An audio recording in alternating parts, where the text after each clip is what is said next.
to bear upon the life of those of them that you created for one singular purpose, and that purpose alone, which is to worship you in truth and in every honesty. Is there any way that we have erred? Is there any way that our ancestors may have sinned? We confess before a congregation of the whole of humanity to ask you, O Lord of hosts, to have mercy upon us. You must have mercy upon us. We have suffered enough. We have been subjugated enough. We have been tortured. We have been imprisoned enough. We did not do these people anything.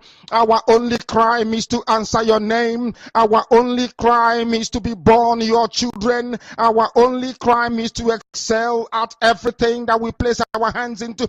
Our only crime is to exhibit your glory and your blessing, which manifestedly is upon our lives every blessed day. That is why they want to kill us.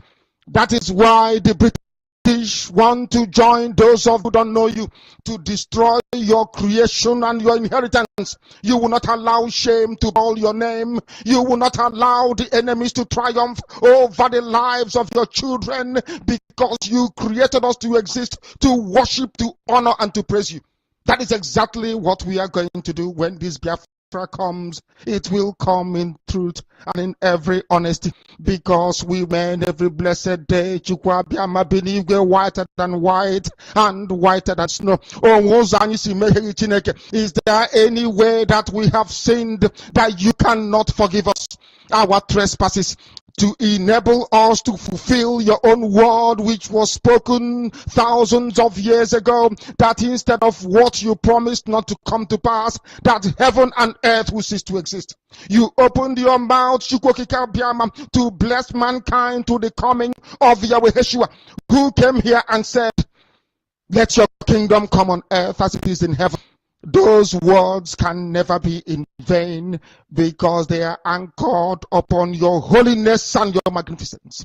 That is why in the end we know that Biafra will come, that these children that we have given birth to all over the world, and their children, and their children, and their children, as long as they give birth to them and they are Biafrans, they will worship you truth and honesty. Through this very work we are doing, mankind will come to understand you.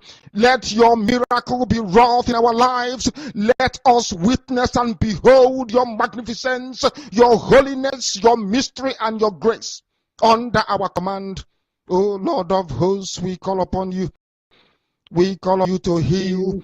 We call upon you to provide succor to those of them who are inconsolable. We ask you to come and strengthen those who are weak. We ask you to restore hope where there is hopelessness.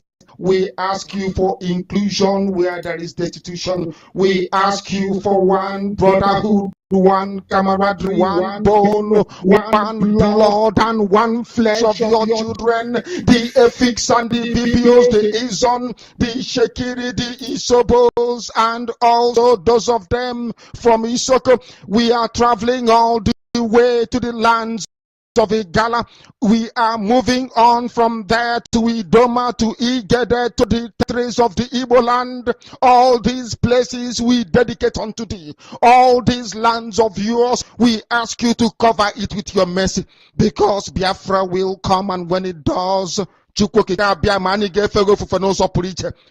dance on the streets. I'm telling you, by the time that we are done, humanity will think that we are mad, we are drunk in your glory, and rightfully so, because your kingdom will come to rest upon this very earth. That very kingdom is the unadulterated, non-negotiable sovereignty of the Republic of Biafra, that your will may be fulfilled in our time. All this we pray, all these we ask for, in no other name apart from that name that belongs to you. He said,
genocide is too much. Nigeria is killing my people. Nigeria is killing Biafrans, and the whole world is silent. The whole world is silent, and we cannot keep quiet anymore. 16th, 17th, 18th of May 2022, Biafra land will be under lock and key.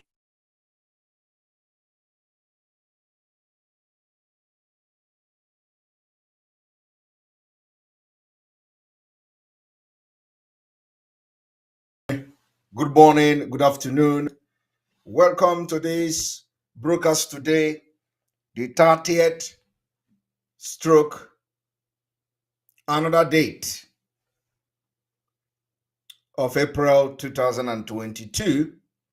Where I am, we are still almost the same time.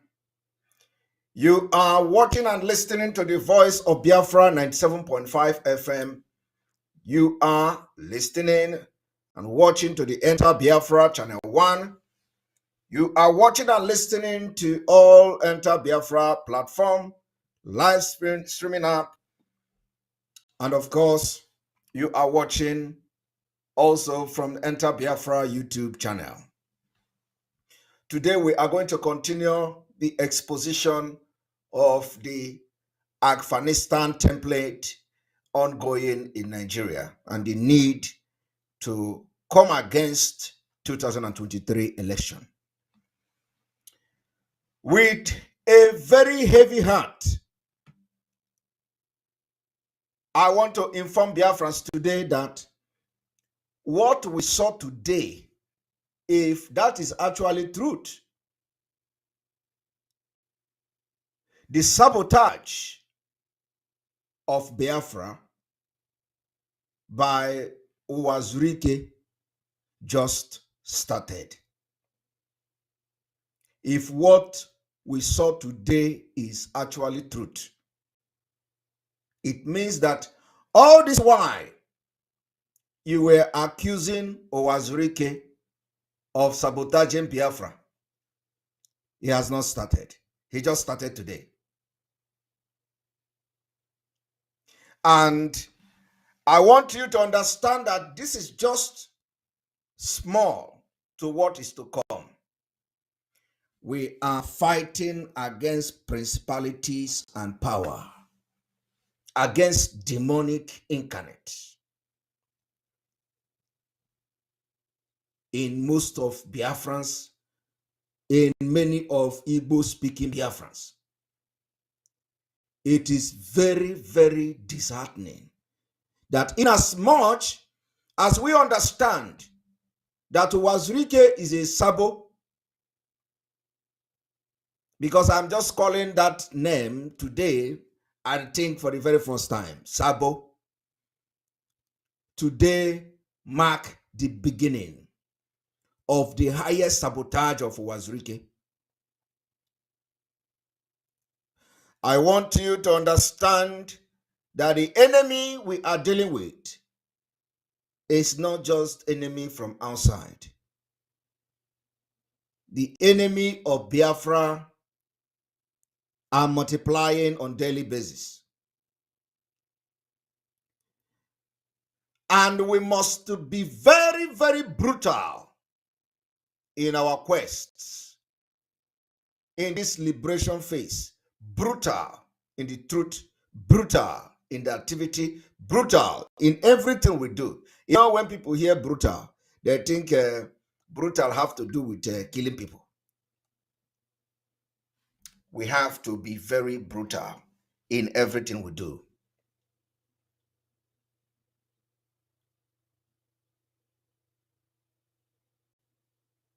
I want everybody to understand that the enemies is not like they are multiplying every day. No, but rather the enemies are making themselves known. The enemies are becoming too bold to make their intention known to the Biafra people. The enemies are now becoming too bold to make their intention known to the Biafra people. The question now is why all of a sudden the enemies are becoming so bold in making their intention known to the people. Because of you. Because of you. Because of you. You and I. Who will continue to give the green light to the enemy to have the balls and the impetus to come publicly and summon courage to begin to make their intention known publicly.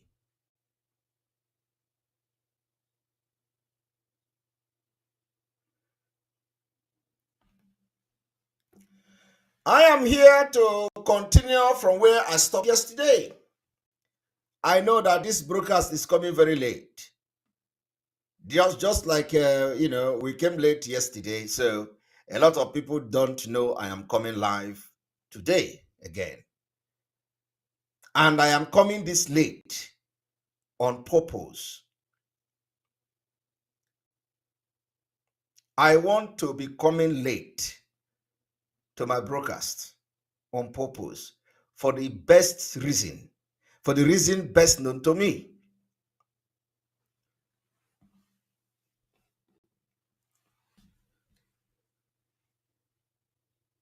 We will continue in this perilous time that we are into, where the enemy within no longer hide their feelings and themselves. We will continue in this important time where the enemies within no longer hide their feelings and themselves. They are summoning courage to make their intention known before our very own eyes.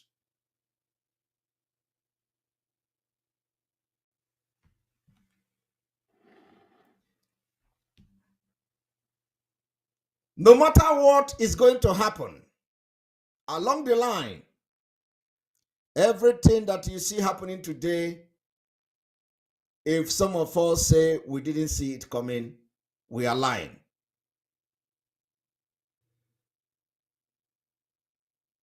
We saw it, we see it, we know it, and more are to come. Sometimes I am not a striker. I am not a striker. I do not make my intention known to anybody. Sometimes I like surprises. I like to surprise people.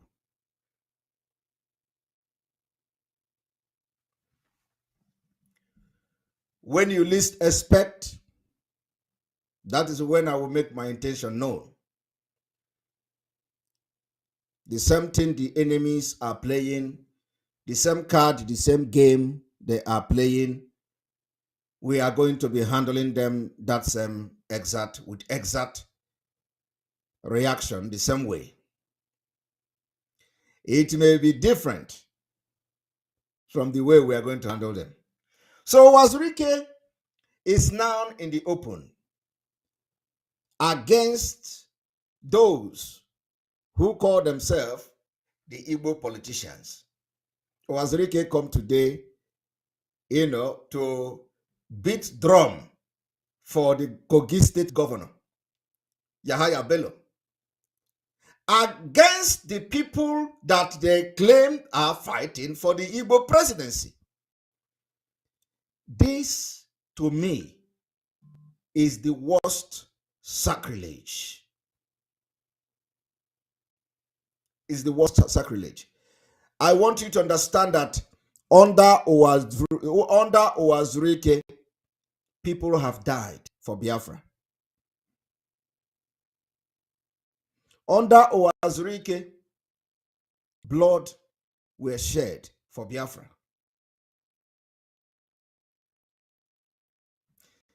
Until yesterday, Owazurike still make you believe. Some of you that follows him still make you believe that he is for Biafra.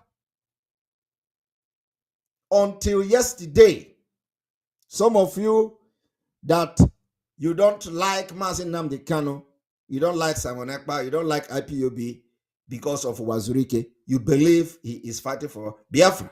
And even today, you will still believe that maybe Owazurike have one idea or have one plan that he want to achieve using Yahaya Bello. But you know it is not true. You know it is not true. I want to make it very clear. You know, yesterday when we were having joint broadcast of the autopilot, something happened. And after that particular joint broadcast, a lot of people are making comment. So before I go forward in today's broadcast, I want to make clarification and set the record very straight. Just so that those who will have the opportunity to start gossiping will get the message very, very clear from what happened yesterday during the autopiloted joint broadcast.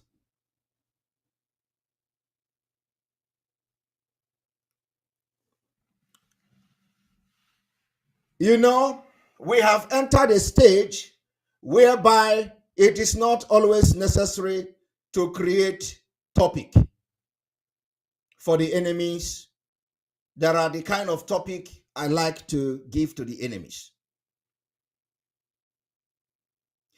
I am somebody that is very, very calculative. I am somebody that is very, very tactical in what I'm doing. And I want to, if I want to deliberately give topic to the enemy, I know the topic I give to the enemy.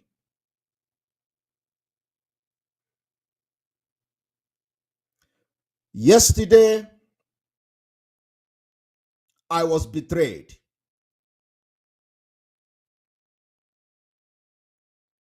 I was betrayed yesterday. And I am not sad about it. It is part of struggle.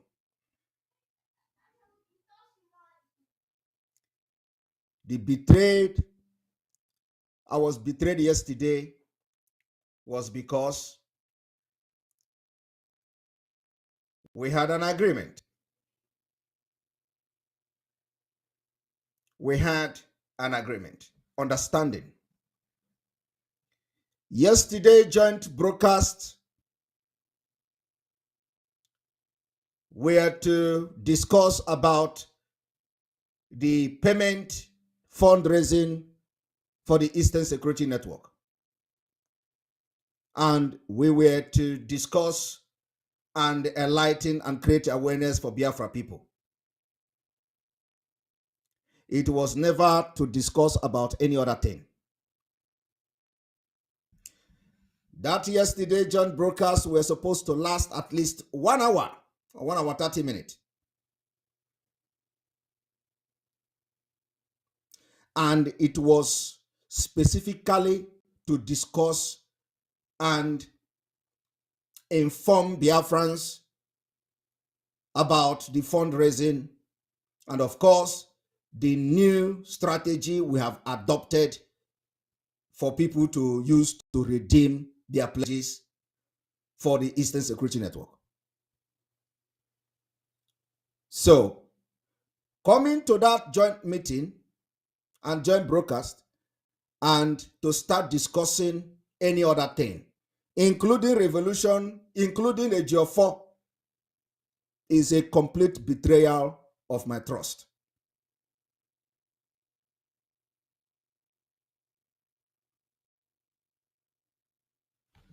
But then, I don't have any problem because it is part of it.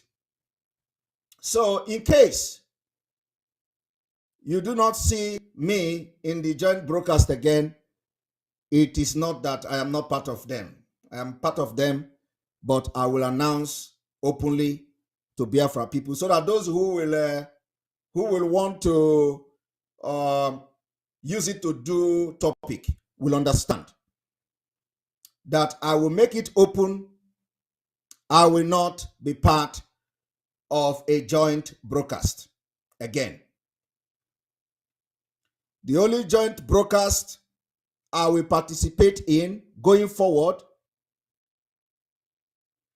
will be the fundraising for the Eastern Security Network to avoid misunderstanding, to avoid sending wrong signal, to avoid sending wrong messages to our people.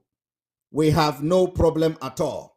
But when coordination becomes problem, it sends a very wrong signal to our people.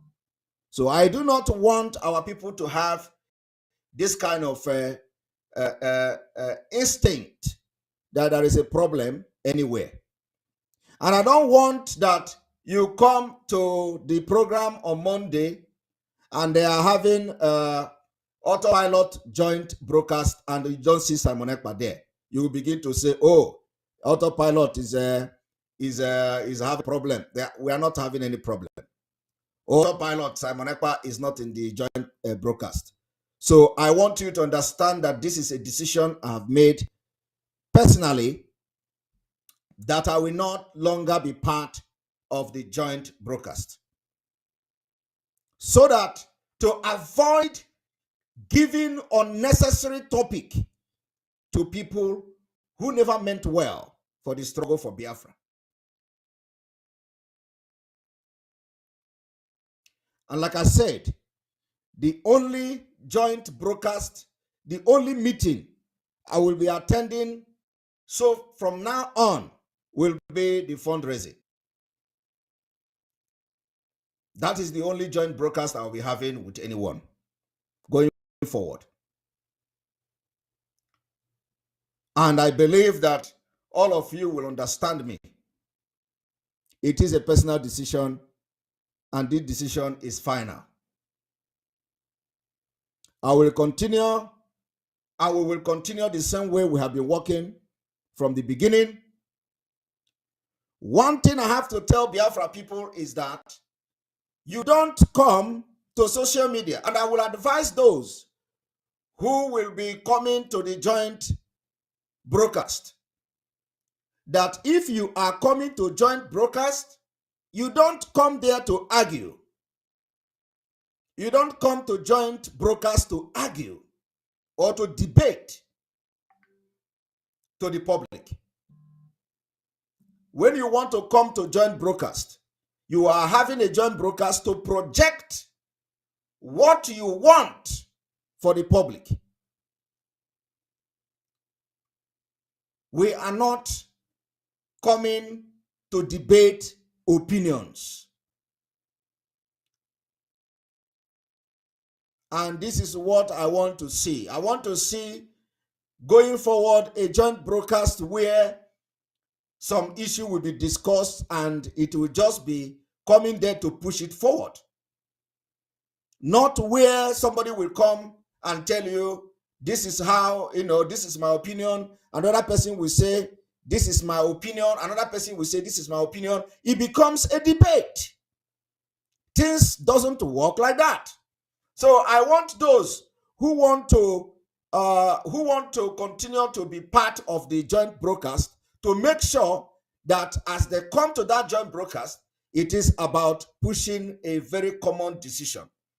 If it is the decision of sit at home You have to make it very clear to the people that sit at home is what the autopilot media warriors have come to push today. If it is about fundraising, you have to come and everything you are going to say will be fundraising, so that one person within this media team will not be carried, will not be, the topic will not come to the person unaware.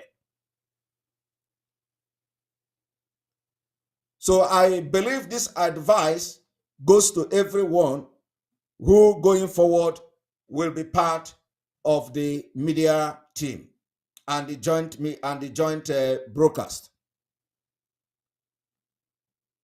And personally, I am also suggesting that the only joint broadcast we need will be the fundraising for the Eastern Security Network. At this point, we have done absolutely very well. When you say autopilot is because we have divergent views, divergent opinions to issues. If you try to organize autopilot, you will have problem.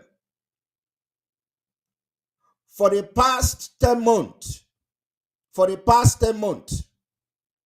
autopilot have achieved a very, very big things in the struggle for Biafra. We achieved those things without coordination. God coordinated it. Because autopilot have no leader. We don't have leader. You understand? We do not have leader. But for the past 10 months, the God of Biafra have coordinated the activities of the autopilot very mysteriously. So I suggest everybody goes back to drawing board. I, Simon Ekpa, have gone back to drawing board. And I am drawing from where I stopped last time. So I'm going back to drawing board. I already went back to drawing board. And I think every other person should go back to drawing board and see how the autopilot were able to manage the problem from June, July till this point. Because if you want to start organizing autopilot, you are going to be making mistake. Every step you make will be mistake. I am telling you the fact. This is a prophecy. Every step you make in organizing autopilot will be a mistake. So it have to go back to what it used to be. We know how we have run the autopilot till now. That is exactly where it is going back to. Because we are in a very perilous time. We are in a time that most of the things we want to do will end up being mistake. And the issue of our legal team, the issue of Barrister Ejiofor, I have made it very clear, both in the secret and in the open,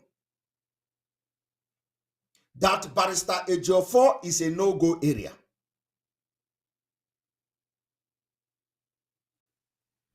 Nelly Ofebu is a no-go area, irrespective of what people may think today.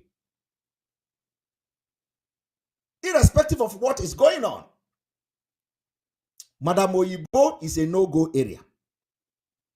But I'm not going into individual things. Now, I'm not going into Nelly Ofebu. I'm not going into Madam Oyibo. I'm going into any other person. But I'm trying to solve this from the legal team. Barrister Ejiofor is a no-go area. The reason I say this is not something I will make public, but I would try to pick some things to address so that the enemy will not know the reason why I am saying that Barrister Ejiofor is a no-go area. It is not everything that we throw in the public. I will try as much as possible to explain something very small. The reason why Barrister Ejiofor should be a no-go area. But I will not make the reason open, because the enemy will use it against us.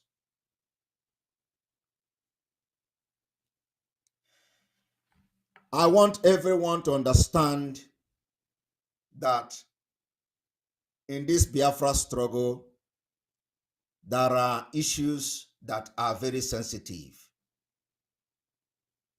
There are discussions that are very sensitive. And whenever we see issues that are very sensitive, we should either address it very vaguely or ignore it completely. The time to address them is coming.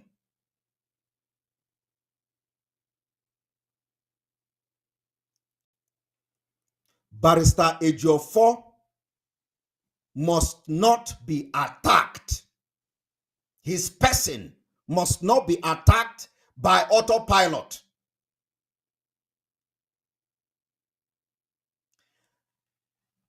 I know a lot of people will be surprised. But if you adhere to this particular advice, you are helping Mazi Nnamdi Kanu. Some people say I was against Barrister Ejiofor. Why now? I was never against Barrister Ejiofor. I was against, and I'm still against, the modus operandi and the way Barrister Ejiofor communicates to Biafrans. I am against it. Even now, I am against it. I am against telling Biafrans that Mazi Nnamdi Kanu is doing well. But I know the reason why Barrister Ejiofor is making those comments. So I have said it from the beginning. For those who say that the reason why we want Barrister Ejiofor to announce that Mazi Nnamdi Kanu is doing bad is because we want to take over. I don't know why, they want to take over Mazi Nnamdi Kanu. They want to take over Biafra. They want to do this and do that. Take over, go where? The thing is this. If we continue to hear the truth about what Mazi Nnamdi Kanu is going through in the DSS dungeon, it will spark a lot of tension, which is needed right now. But the continuation and the continuous, telling us that Mazi Nnamdi Kanu is fine, is doing good, so it is somehow changing and controlling the mind of Biafra people. And the time has come that we don't need that kind of controlling the mind of people. Let every Biafran know that Mazi Nnamdi Kanu is suffering in DSS dungeon. This has been my position from day one. But it is not the reason to attack Ejiofor as a person.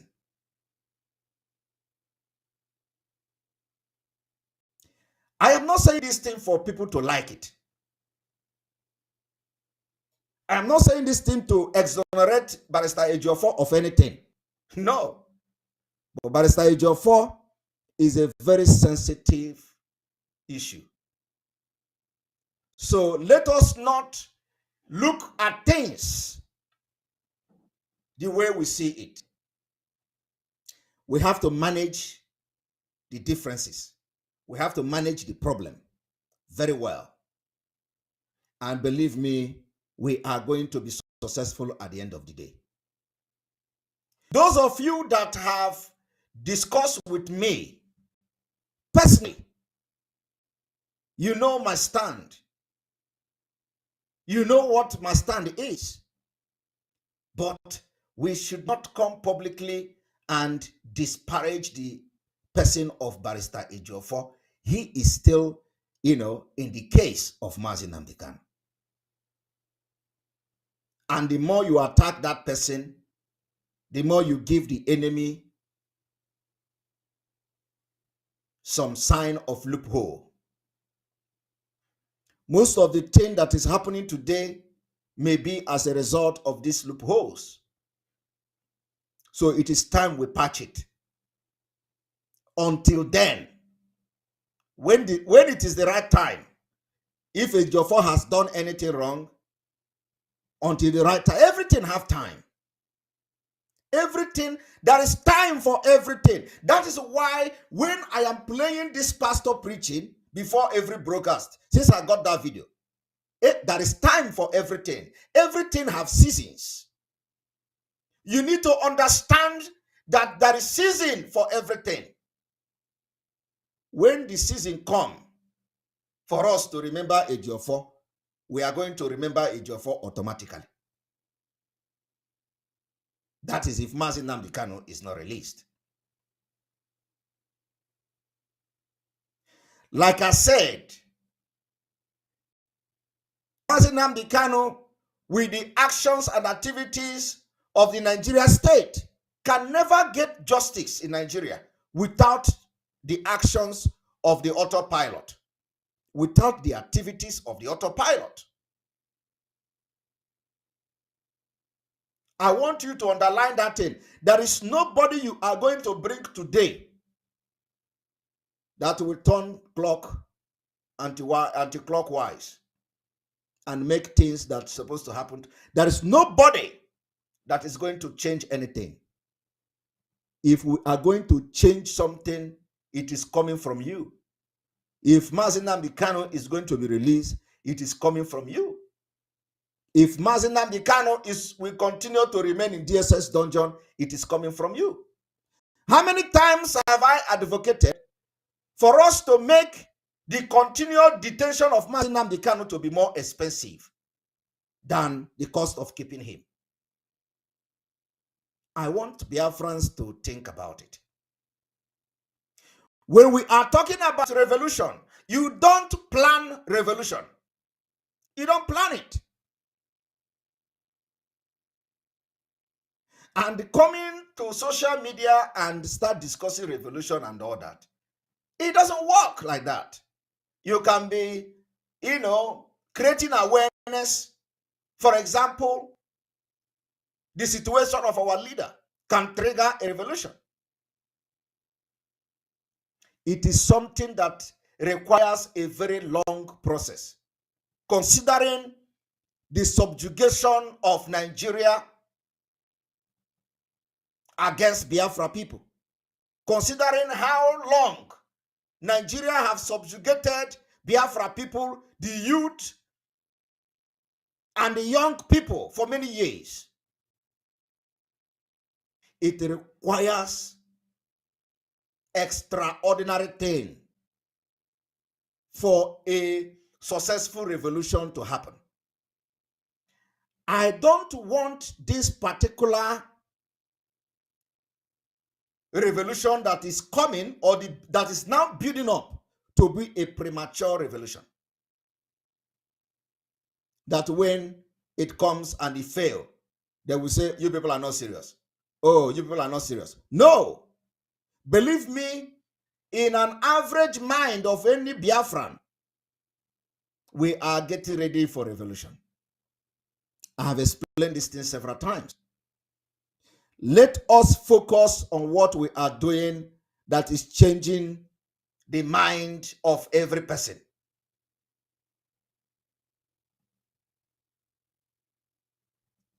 Before you know it, revolution will start in Nigeria. Believe me. But by the time you want to push people prematurely, it will end like NSAS, unprepared revolution. And by then, you must have wasted men that would something. So we support revolution. I have supported it. Mazi Nnamdi Kanu supported it.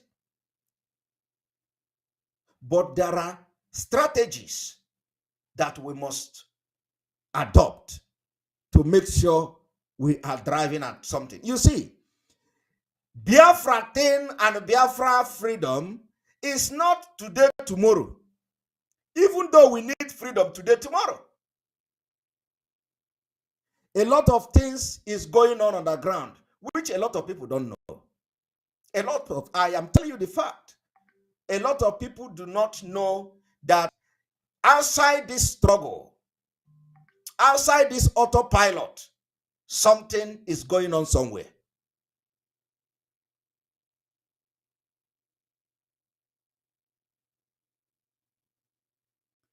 Somebody asked me if I did read Bruce Fenn accusation about Ejiofor. Oh yes, I read it. I read it. And let me tell you, what I know, you don't know it. I said everything have time. It is not the way you approach it. What matters is the way you approach a sensitive issue that could put our leader in a very, very tight corner. So anybody that is coming today to talk about Ejiofor must be very mindful. And some people say, I am not defending Ejiofor. I am not defending Barrister A, because a lot of people have said, why is Simon Ekpa defending Ejiofor? I am not defending Barrister Ejiofor. I am defending the interest of Mazi Nnamdi Kanu. And I know that if you misfire Ejiofor, Mazi Nnamdi Kanu will be the person to suffer it. I don't want to go deep into this. So I would rather want that, having understand that Mazi Nnamdi Kanu may not get justice in Nigeria court without Biafra people. It is time we'll channel our energy to that which will propel and set the ground for the Nigeria government to drop charges against Mazi Nnamdi Kanu, because there is no charges against him. Everybody knows that the remaining 7 count charges against Mazi Nnamdi Kanu is just as stupid as anything. But you know, they cannot just come and say, okay, okay, let us drop the charges. No. Nigeria government they are too pompous to accept that they are wrong. Do you understand me? Nigerian government can never accept that they are wrong in the indictment of Mazi Nnamdi Kanu. So they must, something must happen for them to know how to either approve the bail of Mazi Nnamdi Kanu or whatever. But we are demanding the unconditional release. But we know that Nigerian government is so corrupt, and they will never ever allow, solve the issue of Mazi Nnamdi Kanu one day. It is going to be a gradual process. So let us know when to fire and when to hold back our bullet. And let us know where to fire and where not to fire. Everything you say today, I agree. If you have anything against Ejiofor, I agree. But that is not the biggest priority now. Nigeria is a corrupt country. You need corrupt people to solve corruption.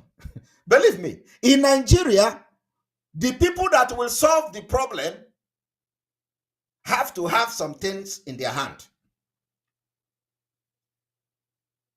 Because you are dealing with corrupt government. So if anybody have anything, any skeleton in the cupboard and all that, it is part of the Nigeria system and it is part of the game.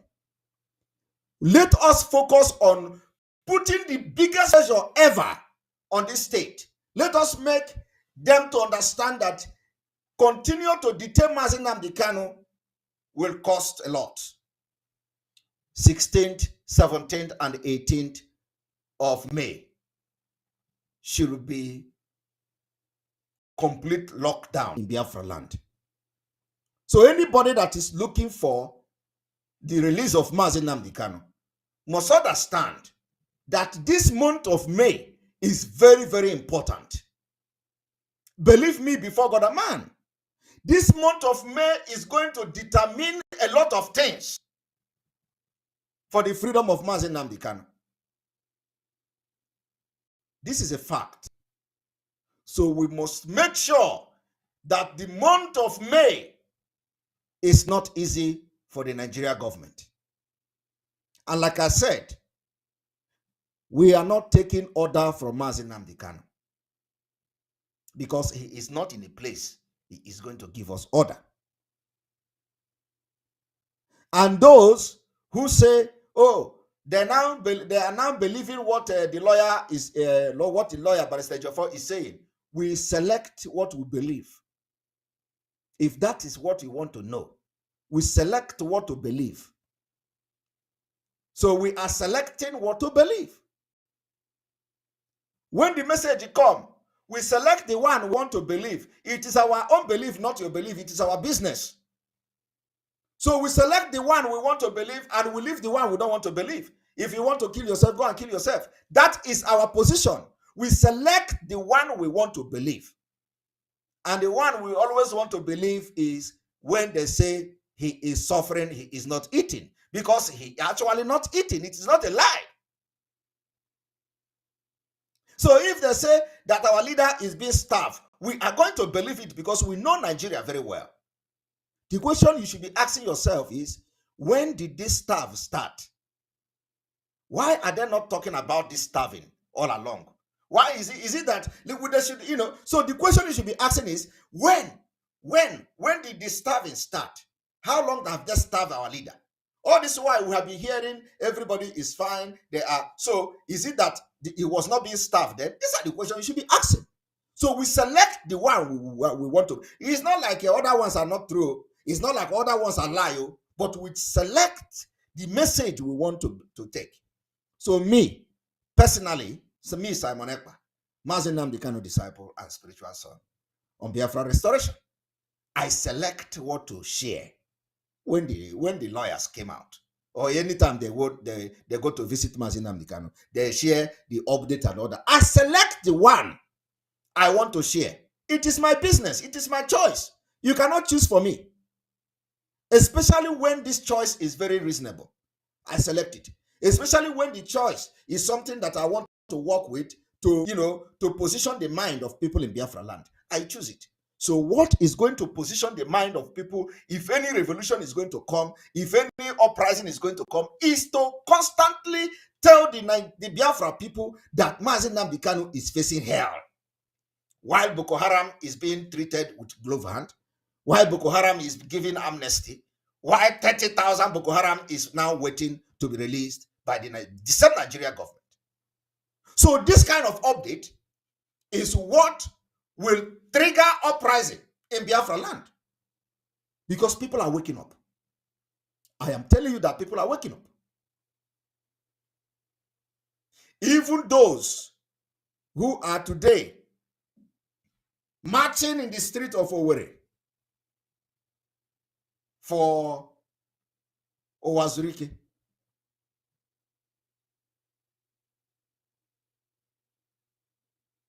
There will be, we all repent. Anybody telling you that they are trying to clone anybody, don't listen to that. Don't listen to them. These are distractions. They are distracting us. Nobody will clone Mazi Nnamdi Kanu. Don't listen to those nonsense. They are the one that are distracting us. So let us move forward. I know that what I'm saying here, what I've said here, I am not compelling anybody to believe in what I'm saying. But at least before you dispute and have a divergent view from what I'm saying now, make sure that your own thing is very reasonable and more reasonable than what I'm saying. Before you throw away this particular opinion and advice I have given to you today, make sure that what you have in your mind to do is more reasonable than what I said. Before you say Simon Ekpa is too emotional, he is defending a major, make sure that that thing which you have in your mind is more reasonable than what I have said. Because anyone that is more reasonable is what I choose. If your own is more reasonable, I will choose your own. But I am here to continue to speak very objectively. And let me tell you people that this particular struggle we are now, the liberation of Biafra we are now, believe me, everything that is happening that I am doing today and a lot of people are doing is divine. Divine. Make sure you are part of this 3-day sit at home in the month of May. It is going to be a turning point because it is during that time that our leader will appear in court. If I'm not mistaken, a leader is to appear in court on the 18th and 26th, or 17 or 26 or so, if I'm not mistaken, because you know how they change the date, they manipulate the date and everything. Who knows? Before May, they will change, if they will even change the date, so that before the court May, let Biafra people come together and speak in a very historic voice by sitting at home from that Monday, the 16th, the 17th, and then we enter the 18th of the court day. Like I said, we are not expecting Mazi Nnamdi Kanu to get justice. But our actions, our attitude will compel the government to do something. It has entered a stage that you can no longer overlook the civil disobedience and what is going on in Biafra land. You can no longer overlook it. You think that, oh, before they say, oh, this thing is crashing our economy. Okay, everybody have come, they fought against it. Sit at home. So this 3-day sit at home, a historic 3-day sit at home, will put Nigeria on the radar. I am telling you the fact.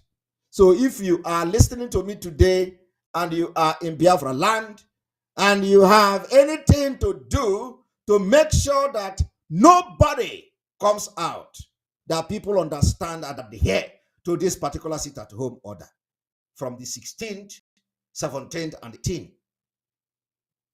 It does not matter what you feel.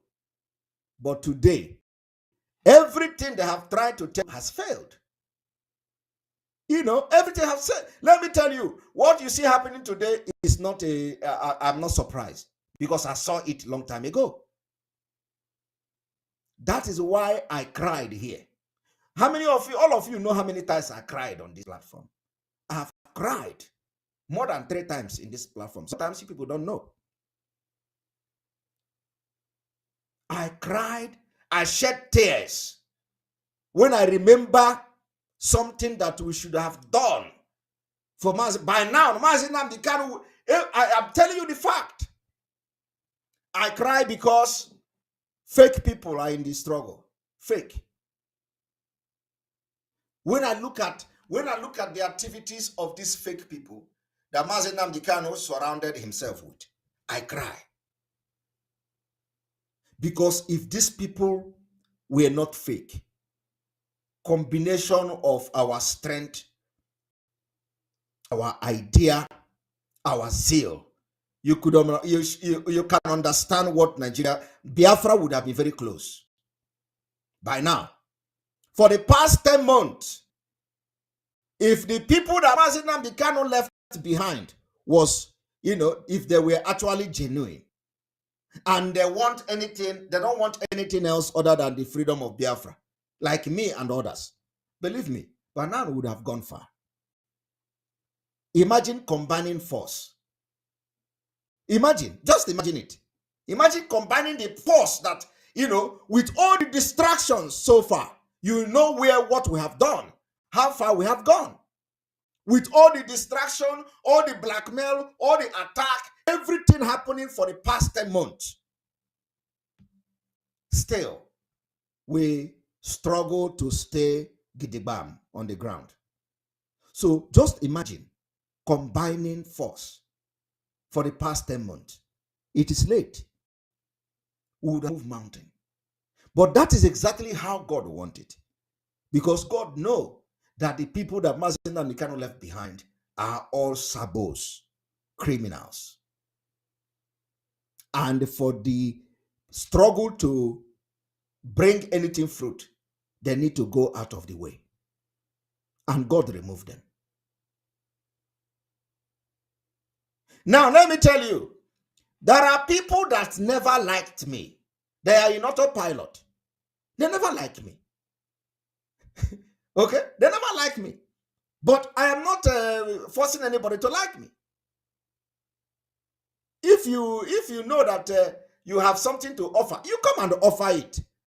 I am not here to drag position with anybody. I'm not interested in position. But people in autopilot who don't like Simon Ekpa, they will never like Simon Ekpa. And I will never compel anybody to like me. I did not join this struggle to build cabals. I did not join this struggle to belong to any cabal. What I joined this struggle is anything now, everything that is going to work. Anything that is going to facilitate the release of Mazi Nnamdi Kanu. See, maybe anything that is going to facilitate the coming of Biafra. Let us be doing it immediately. That is my own. But I am not interested in who is liking Simon Ekpa and who is not liking Simon Ekpa. I am too far from that. So let everybody use their tongue and count their teeth. Channel this your energy. Remove your radar from Ejiofor. When Ejiofor publish any update that goes against what we want, attack that update. Attack that modus operandi. Leave him alone until further notice. Like I said, I am not defending him, but I'm defending the interest of Mazi Nnamdi Kanu. I want you to underline the word, the interest of Mazi Nnamdi Kanu is what I am defending.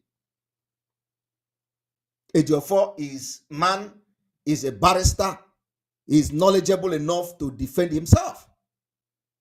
So I'm not coming here to defend Ejiofor, but I have come to defend the interest of Mazi Nnamdi Kanu. So leave Ejiofor alone. You can attack his update. You can attack his the way he. Even me personally, I'm attacking the updates too. Everybody have seen that. But leave Ejiofor. Don't attack Ejiofor. Leave him alone. When the time comes, Biafra will do the thing. So leave Ejiofor. If Ejiofor is doing anything wrong, if Ejiofor is compromised, the time is coming for Ejiofor. If he's compromised, but now let us leave Ejiofor, because attacking Ejiofor, you are endangering our leader. I want everybody to understand this thing. It is a very etito terunamu. It is otito terunamu. You need to use a very, you need to be wisdom personified to understand. I'm not saying this thing for everybody to believe me, but this is the reason why I am saying don't attack Ejiofor. This is my own personal reason. Don't attack Ejiofor. Leave Ejiofor alone. There are so many people we need to attack. There are so many things we need to do. And because you have to first of all understand that Mazi Nnamdi Kanu can never get justice in Nigeria. You can imagine where the court will order the DSS to do something. They will disobey the order. It didn't start today. It started since 2015. Since 2015, they ordered Mazi Nnamdi Kanu to be released. They did not release him. They did not release him. There was always one story or another. They are repeating the same thing again. So there is no way Mazi Nnamdi Kanu can get absolute justice. I want you to announce, to underline the word I'm using now. Absolute justice. He can never get absolute justice in Nigeria without you, the action you are going to put on ground. He can never get absolute justice. So I want to go, haven't used my 1 hour, 16 minutes, or let's say 1 hour, because our jingle lasted for 20 minutes. haven't used almost 1 hour to address you. I want to use the next 1 hour to address, to make the exposition I have come to make this evening. And I hope that the people I spoke to will understand the reason why I have come public, since we have to address this in public, so that some people who want to use advantage of Simon Ekpa left and closed the program yesterday will now go and rest. That my point and my stand is very clear.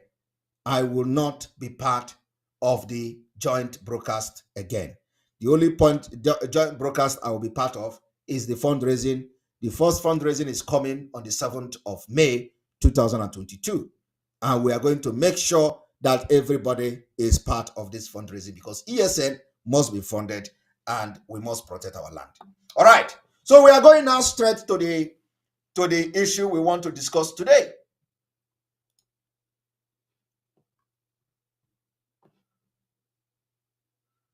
One moment.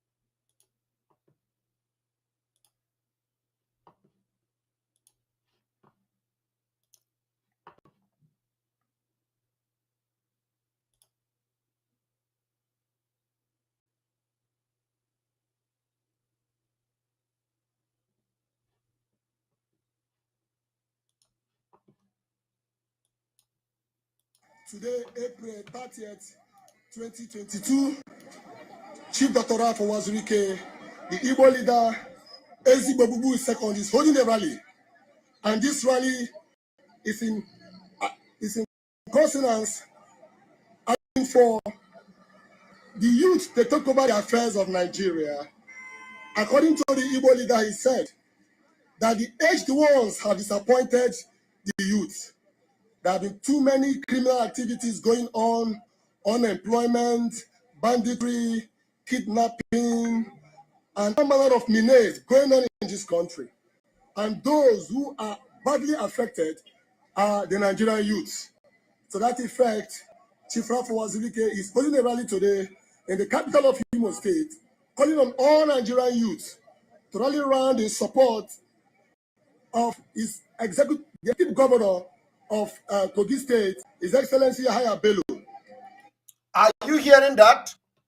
Are you hearing that? Ralph Wazirike is now campaigning against Igbo. Against the Igbo. You see, the thing is not going to, it's not like we are bothered though, okay? But I just want you to see the deep betrayal of this Ralph Wazirike. So all this while you have been saying, well, Ralph Wazirike is a betrayer. Oh, now is the beginning of the betrayal. Somebody who have led the Biafra struggle and people have died under him, like in the name of Biafra. People died. Not only that, people died. Ralph Wazirike, coming openly, he did not even support any Igbo man. No single Igbo man is competent for Ralph Wazirike, irrespective of how bad that Igbo man is. Irrespective of the criminality of the Igbo man. I want you to understand the scale of preferences. Using Yahaya Bello to compare to the people that are lining up as Igbo presidential aspirant. Ralph Wazirike did not see anybody fit in Igbo land. This is a man who is telling you Ndi Igbo this, Ndi Igbo that. I respect Nda Anambra. the people that are coming to contest Anambra election, they are capable of ruling this country. The same Ralph Wazirike was telling you is capable of ruling Nigeria. And that Yoruba did not win Anambra election. Today, Ralph Wazirike is campaigning for a man. If I guess the interests of Ndigbo, including the Obiozo, that is from the same Imo state with him, who have been shouting, zone the president to Ndigbo, zone the president to Ndigbo. Yeah, you must. It didn't even end there. A Yoruba man called Paayo Adebanjo was standing, a 90-something-year-old man, advocating for Ndigbo presidency. While the person who have, under his watch, men were killed for the sake of Igbo and Biafra people, have now abandoned not only Biafra, he has abandoned the Igbo cause. He has abandoned the Ndigbo. And now started beating drum to a Kogi man. Not only that the man is not incompetent, to another criminal in the name of Yahaya Bello. Somebody who could not govern a state, who could not pay salaries to Kogi people. Somebody who have killed even women during election. Ralph Wazirike did not see anybody. It is a Kogi man. And after this thing, you want to tell me you will allow Ralph Wazirike to be walking freely in Biafra land. The people that he killed, their relative and all that, he have left them. He is now into Nigeria politics. He has abandoned Igbo, Ndigbo group. He has abandoned Igbo hall, Igbo town hall. He has abandoned everything. And he has gone 360 degree. Even worse than one night. Even what Ralph Wazirike is worse than anybody, than the politician now in the southeast. So if you think that he was a betrayer, I think the betrayal of Wazirike is starting now. So I want you people to watch what Wazirike have done. That is if this is true. Today, the rally is taking place at the capital of Imo State, Owerri. Ladies and gentlemen, the Igbo leader is calling for a rally in support, advocating for the leadership of Nigeria to go to the... And among the contestants, the most vibrant and youthful among them is no other person but the executive governor of Kogi State, Yahaya Bello. We are bringing you live reports from Owerri, Beauty Africa, and we are bringing you this coverage. You see, he said the most vibrant one is Yahaya Bello, more vibrant than Yul Edochie. Let us even say, is Yul Edochie not going for president? Yul Edochie and Yahaya Bello, who is more vibrant? I want to ask this question. Who is more vibrant? If the criteria for choosing, abandoning Igbo, all this Igbo, that, a whole Ralph Wazirike who claimed that, the claim is Ijele Ndigbo. Ijele Ndigbo is now, according to how you people call him, is now fighting against Ndigbo. And he called himself Ijele Ndigbo. While Ndigbo lined up, Peter Obi and all of them lined up. They said they want to be president of Nigeria. There is somebody who they call Ijele Onyibo in the name of Wazirike. Today, Wazirike is now fighting against Ndigbo. And people have died in the struggle. And now people are still dying. Mosob.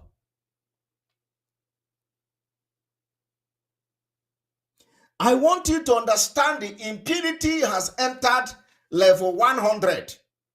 Wazirike impunity have entered level 100 to the extent that He have betrayed Biafra. He is not betraying Ndibo. And he called himself Ijere Ndibo. I don't know whether you is is this still, are you still calling him Ijere Ndibo? And you have a man, he said he's vibrant. He's really good for vibrant. Yule Dochie is and Yahaya Bello. Let us say if vibrancy or something. Who is more vibrant? Is it Yahaya Bello or Yule Dochie? Yule Dochie is coming to say he want to contest for president. So if it was Rike, is actually somebody who have not collected money as always. He have sold Biafra. He made himself Ijele Ndibo. Today he has used Ijele Ndibo to deceive the entire Ndibo, the people that believe in him, and today he have also sold Igbo. So Uwazirike have betrayed Biafra. Uwazirike have also betrayed what they call the Igbo cause. And this is abomination. It's a sacrilege. This is the biggest sacrilege. Because under no circumstances should Uwazirike, even we know he has betrayed Biafra, but under no circumstances should Uwazirike abandon Ndigbo that have made him what he is today. When we are saying this thing is that people should understand we are reasonable and very rational in our thinking. We are not for one Nigeria. And one Nigeria can never happen. What you see, what they are doing now is that, Rafu, it is going to be the war of Armageddon, or however they say it. So, Rafu Wazirike, they will pump arms to him to start killing our people, so that now you know why military are in Imo State. Now you know why the Boko Haram are killing our people. Because they want to make sure they kill every young man that will rise up in 2023 to say no election in Biafra land. That is what is going on now. But let me tell you, anybody that survived the genocide that is happening in Biafra now will rise up when the time comes. They can kill as much as they want. They can try to eliminate every young man in Imo State, in Anambra, in Ebonyi, in Enugu, in Akwa Ibom, in River, everywhere. Let me tell you, anyone that remains will rise up against them. And it will be very brutal.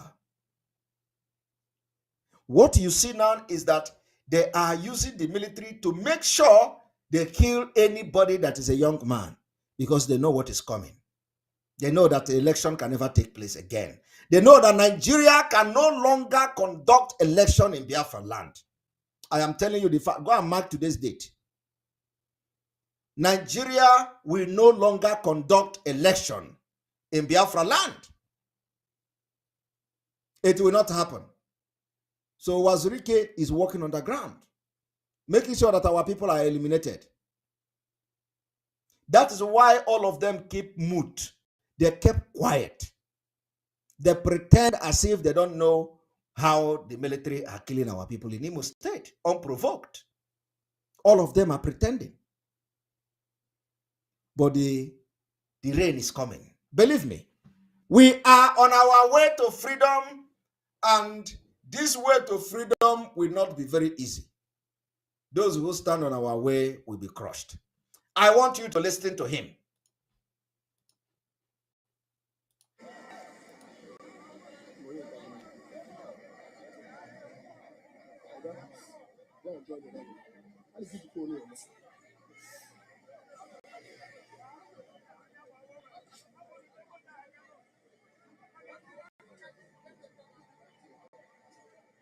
His Excellency Chief Doctor of Ebaya Uwazirike is calling on Nigerian youths across the entire federation to rally around in support of the executive governor 2023.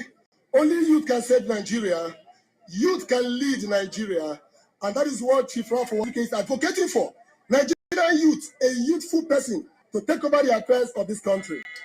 Today is 30th of April 2022, the Igbo leader is calling on all Nigerians to rally round against, calling for the support for a youth to talk about the affairs of this country.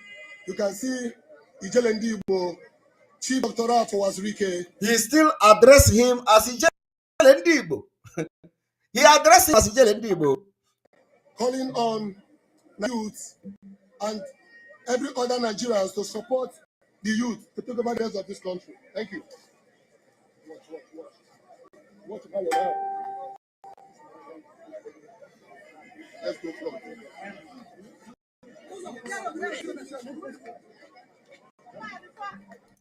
And when you look at the people, you find out how many are there.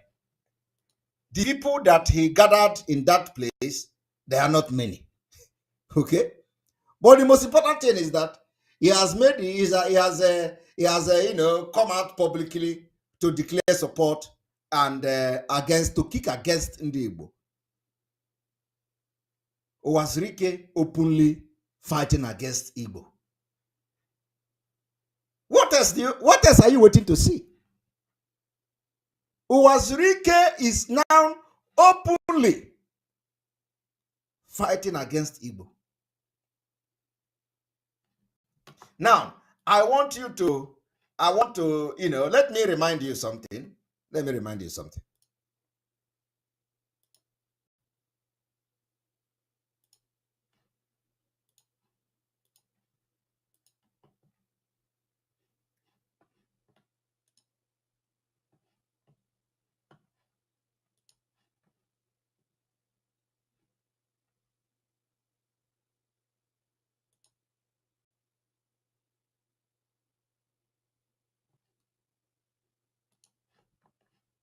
How many of you remember this?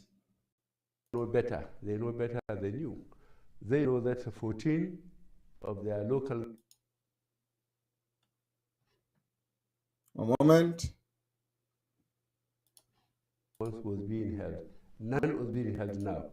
So the people of Nigeria, especially the people in the Northeast, know better.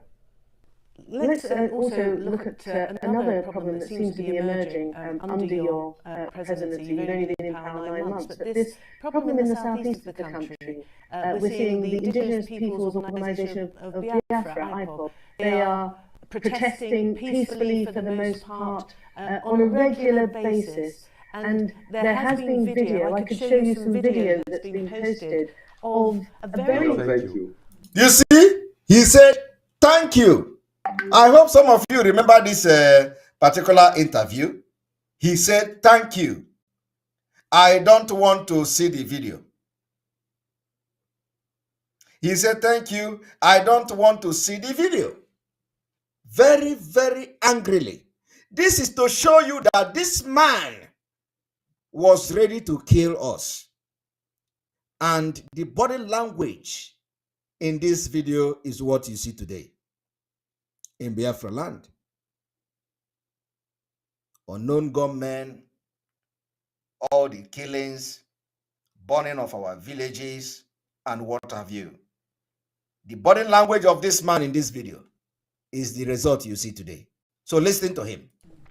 These are the images the president didn't want to see. They're on the internet and we can't verify exactly what they show, but it appears as though security forces were shooting at unarmed protesters in the southeastern state of Abia. This is footage I can't personally verify, but it looks as though the security forces have gone in very heavy-handedly shooting, and there were reported to be 7 deaths. I'm wondering, how are you planning to deal with this issue of Biafra? You of course, have first-hand experience. After 30 months civil war, at least 2 million Nigerians were killed. And for somebody to wake up, maybe he wasn't born when there was this fighting in Biafra and said he was Biafra again. We have multi-party democratic system now. Let them organize themselves and vote for to have a state within a state. But to try and interfere with movement of troops, with economy, looking for Biafra, after losing 2 million people, I think they are joking with Nigerian security, and Nigeria will not tolerate it. Are you hearing that? This man, as far back as the time he was elected and when this particular interview was granted, was clearly telling Uwazurike that the Biafra war is still ongoing. Was clearly telling you that the Biafra war is still ongoing. Was clearly telling everybody, if you want to do something, organize yourself and vote a state within a state. And some people came to me when I joined Biafra struggle. They say, oh, Simon, you know that this man said, let us organize ourselves and fight for state within a state. I look at them and I laugh. I say, can you define what you mean by fighting for a state within a state? It is not possible. There is nothing like that. Fighting for a state within a state, when they cannot give you restructuring. When ordinary restructuring, they can't give you. So what did he mean by fighting for a state within a state? A state within a state is more than restructuring. I am telling you what it is. A state within a state is like, some of the, for example, the Spain and Catalonia, how they call it. They have their own parliament there and all that. And then, of course, the United Kingdom and, what is the Scotland or something. These are the example of a state within a state. It is not possible. It is not possible. In Finland, we have what we call a place we call Ahvenanmaa. Ahvenanmaa is a state within a state. And the US, thank you very much, state in USA. US is practicing state within a state. So they could not give you restructure. And they are talking about, this man is talking about a state within a state. And let me tell you, you see, the point is that a lot of people came to me and say, Simon, let us put ourselves together. And I look at that, because for you to come to me to tell me that, for you to come to me to tell me, let us listen to what this man said, a state within a state, it means that you don't understand. It means that you are novice, because it can never be possible.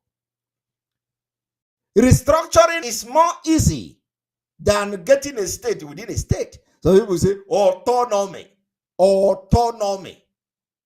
It is not possible. Let me tell you, some people that came, they say, oh, let us fight for autonomy. Autonomy is a state within a state. Okay, how far? How far about the autonomy?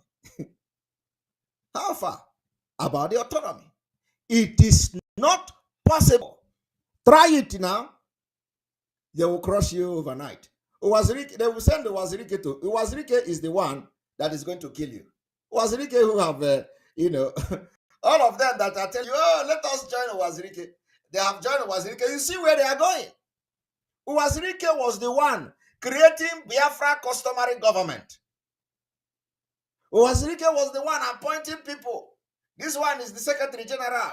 This one is Odeshi of Biafra de facto government. This one is Ezendimo of Biafra de facto government. This one is the Secretary of Biafra de facto government. This one is this. Today, Uwazurike could not even understand the de facto government he is creating.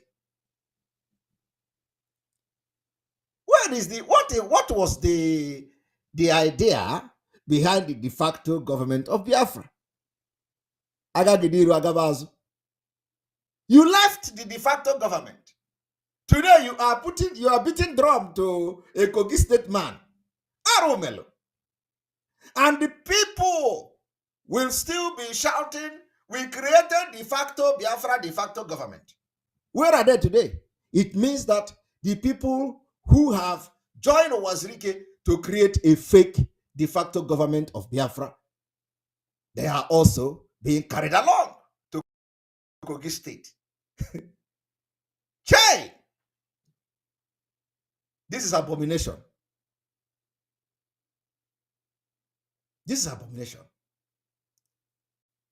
With all the people that have died under the watch of Uwazirike. The worst thing Uwazirike have done is to go against Ndi Igbo. It is not just enough there. We were talking about, I was explaining to you people the other day that the Abia State governor started supporting Wike. As if that is not enough. The man who paraded himself to the politicians in Igbo land, he called himself Ijere Ndi Igbo, very close to Bianca Ojukwu, is now fighting against Ndi Igbo. Chai! The Biafra own is even different. Because we know he don't have anything to offer in Biafra. But he gave himself Ijere Ndi Igbo. And they were even calling him Ijere Ndi Igbo there. Meanwhile, every other person in Biafra land in Igbo is shouting for Igbo presidency. But this man left them. Tomorrow, they will address him in a function. Oh, Uwazirike is here. He's gallivanting, carrying this one, bodyguard here. Oh, Uwazirike is coming. Ijele Ndi Igbo is coming. Ijele Ndi Igbo, that is against Igbo presidency in Nigeria. The government, the man told them, go and organize yourself and start to do yourself a state within a state, which is not possible. But then, they did not even try. They did not even try. But let me tell you, I want you all to listen to him because everything he did here and the body language here is what you see today in Imo State, Anambra, Ebonyi, everywhere in Biafra land. Why don't you invite them for talks? Why should we invite them? For the most part, they appear to be young people, as you say, with no recollection Yeah, they didn't know what of was the going war, on. or the 1967-70 war. But these are disaffected young men for the most part, but young women as well, who are protesting, it would appear, against the reduced economic opportunities. Government allocations to state governments in that region have been reduced by something like 50%. These people... How much was oil costing? For the last 16 years, it was costing from over $140 per barrel, now to sometimes under 30. So the system of allocation has to correspondingly be reduced. So why shouldn't it affect them? If it affects the whole of Nigeria, from where do we get the money to give them? Did you hear that? Where do we get the money to give them? As if anybody demanded money. But they had 100 billion to give to pay to Fulani to arm themselves. I played the video here the other day. 100 billion was paid to Fulani, begging them to stop kidnapping. Of course, we know it was not to stop kidnapping because did the kidnapping stop? No, it rather increased because they used that 100 billion to arm themselves, purchase arms and all that. Today, they are everywhere fighting to take over Nigeria, playing the Afghanistan plate. And somebody is somewhere looking for Igbo presidency. Somebody is somewhere telling you Igbo presidency. One moment. I want you all to listen to this. Very important. While Uwazirike betrayed Biafra, and the latest now is betraying Ndi Igbo, I want you to listen to a Yoruba man. I want you to listen to a Yoruba man.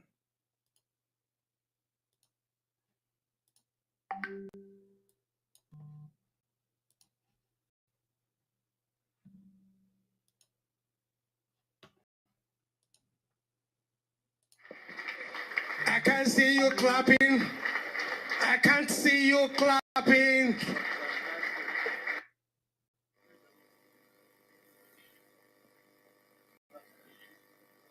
God bless you. I don't talk like that. Like, why are you saying that? Where are my colleagues?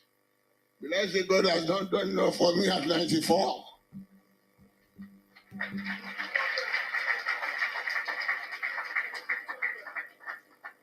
But maybe he has sent me thus far to tell Nigerians where we should be and stop deceiving ourselves.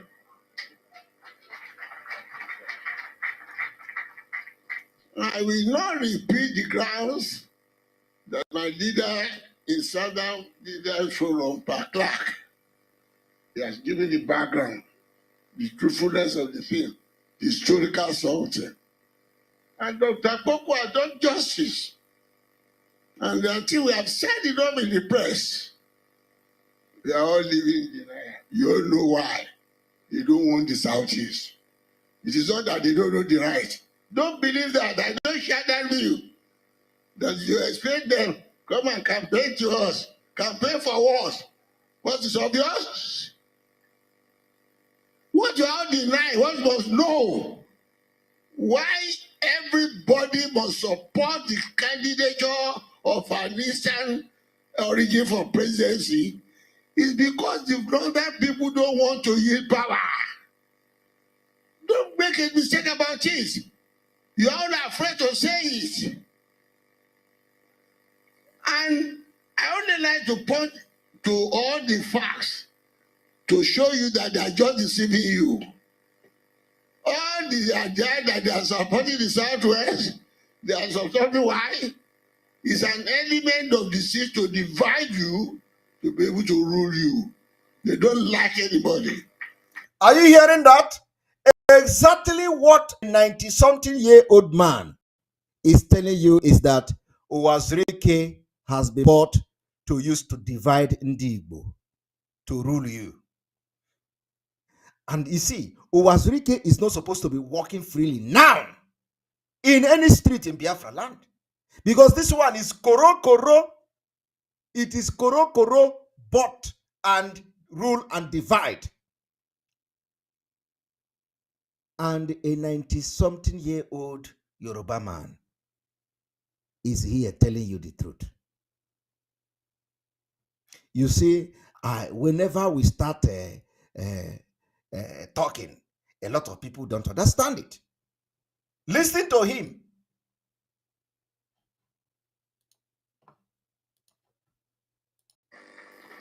I told Tinubu himself, not in the papers, face to face. You believe this man is the breaking president? He said, yes. I said, the breaking president, he asked Yoshiba to contest. He asked Fayebi to contest. He asked Amosu to contest, all in the West. Why? He wanted to divide the West first. Are you hearing that? Are you hearing that? This man is telling you the exact truth. He told Tinubu, you say Buhari say you should contest, he's going to give you the president. He said yes. He said okay. So he asks you to contest the election that is going to give you the president. Tinubu say yes, face to face. He told Tinubu. So this man asked Osibanjo to contest. He told you he's going to give you the president. He asked Fayemi to contest. He asked this one to contest. He asked that one to contest. That what he wanted to do is to divide you first. Because after the division, which come from I am contesting, don't contest, leave for me. Or Sibanjo and Tinubu is already having a problem. And I can never remain the same. Never can they remain the same. They have instigated Tinubu or Sibanjo to contest against the agreement him and the Tinubu had. The same thing is playing in IPOB. Even in this autopilot. Even in this autopilot. A lot of people will be used against autopilot. A lot of people are already being used. But the way we handle them will determine how far they will go. What you see playing out now is the exact thing that has played out in IPOB. It is going to also play out in the autopilot. The way you handle them will determine their end. Somebody will always be used to divide the house, so that everything you do will be like you are taking water from bucket and pouring it in ocean. It doesn't feel it. Some people think, okay, who is even in the autopilot? A lot of people are already. Who is Simon Ekpa? He can fall by the side. We will move on. He can Simon Ekpa. I don't need anybody to do what I'm doing. But everybody is important in this struggle. Everybody is important. Nothing can break my back, because when you think you have seen it all, when you think you have seen Simon Ekpa, I will come out in a different form. A lot of you in the autopilot, you are already, oh, Simon Ekpa, let him go. Who is he? We don't have leader. We don't do this. Who told you that Simon Ekpa is dragging a leader to be autopilot? Doesn't have leader. I made the pronouncement of autopilot. Some of them say, oh, Simon Ekpa have collected money. Simon Ekpa collected money. Because exactly what you see Pa Adebanjo saying now is what they are going to use some people to do in this autopilot. And how you handle them will determine how far they will go.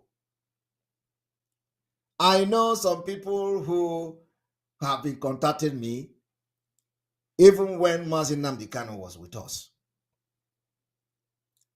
especially from America.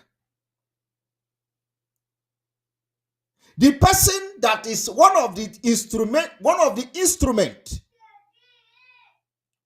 of what is happening today is in America. I know when they were contacting me, oh, Simon, come and take oath. You know, this oath is a problem. Come and take oath. Come and take oath. I can even give you the oath on the phone.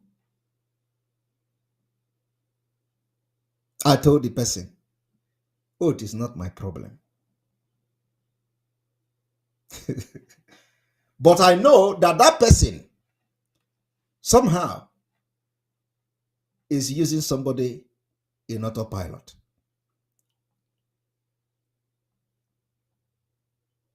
And that person will not stop using that person.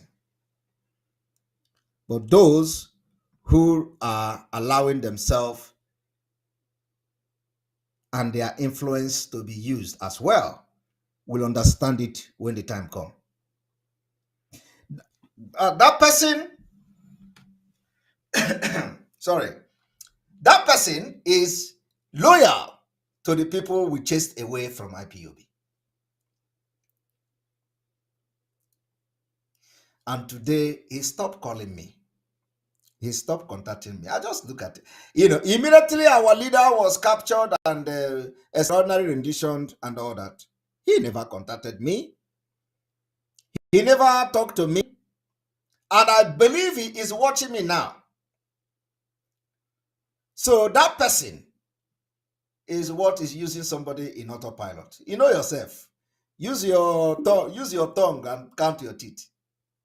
But one thing about me is that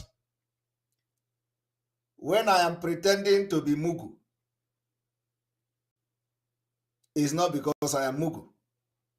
I only want you to come out fully. And I will still be watching the event as they unfold. Some of you who know me knows that I don't attack people anyhow. You can push me to do this and do that.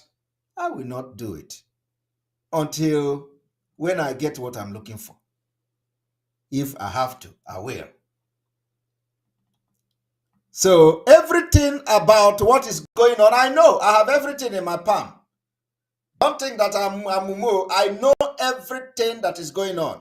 I know where it is coming from. Somebody say my candle has finished. Yeah, the candle is I think by tomorrow we're gonna have a new candle for a new month. Every month we are going to have new candles. So we're gonna have a different candle for new month. But the candle is still on. The light is there. Only that you don't see it. So what I'm trying to say is that what this Ayo Adebanjo is saying here is what is happening not just in Biafra, not just in Southeast, not just in Nigeria, not just in the South, but it is also happening in IPOB. Not just in IPOB, in the absence of Mazi Nnamdi Kanu, it is happening in autopilot.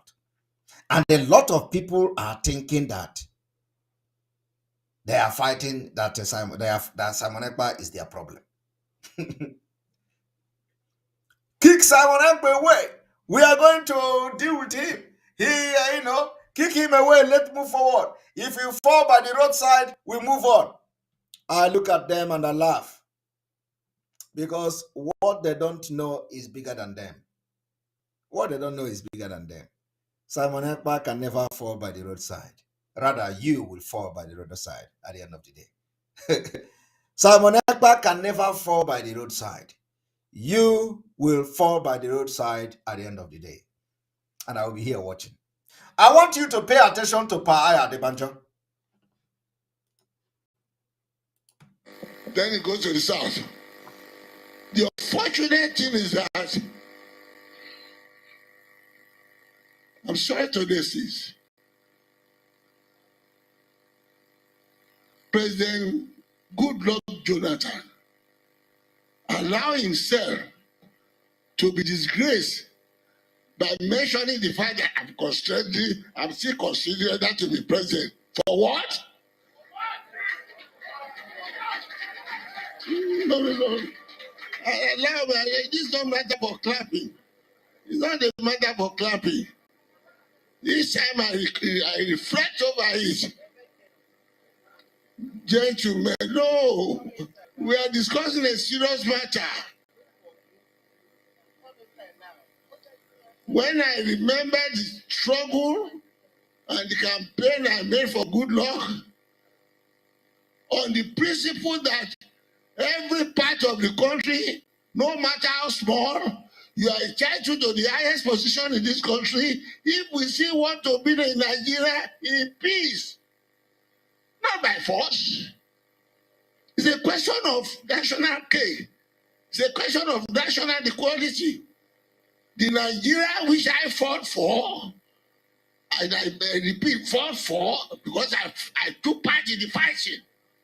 I am a follower of Awolowo, a follower of Azikwe. And Azikwe was my leader before I followed Awolowo, when he started to follow feudalism. I am one of the other Sikhs. Why? You want one Nigeria. But don't want Nigeria where one will be dominating the other. Okay. You want the unity of the horse and the rider, where the other will be the rider and the rest of the country will be the horse. No. If it should be that, it is to thy tent, O Israel. All right. All right. It is to that tent, O Israel. While this man was here defending Ndi Igbo, even against his own Tinubu, the person who claimed he was fighting for Biafra before Igbo, giving himself Igbo, Ijere Ndi Igbo, is busy fighting against Ndi Igbo, while a Yoruba man was busy fighting for Igbo presidency.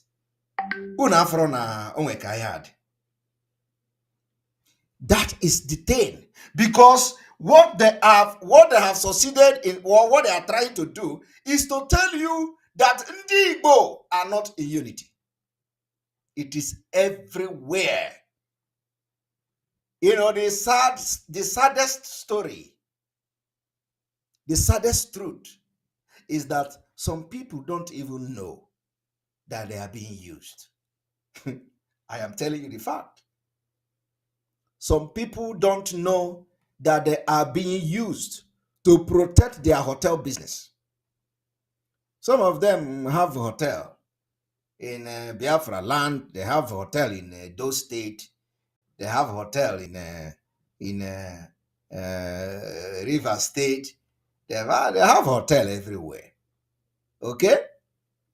So, and some of them that have this hotel and businesses, they are using some people who don't have knowledge, some people who are illiterate, to penetrate, to delay, thinking that it is going to cover and shield and protect their business, while they continue to hide in the Biafra struggle.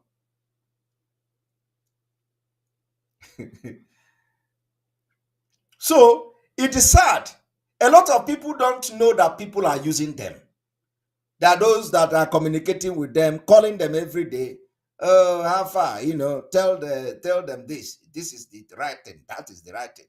They don't know that people are using them against their own freedom. And when they come with when they come to talk to you, they are talking to you with their heart, thinking that that particular opinion they are airing is really genuine. And they will be doing it without knowing that somebody who pressed that button into them is against their own freedom.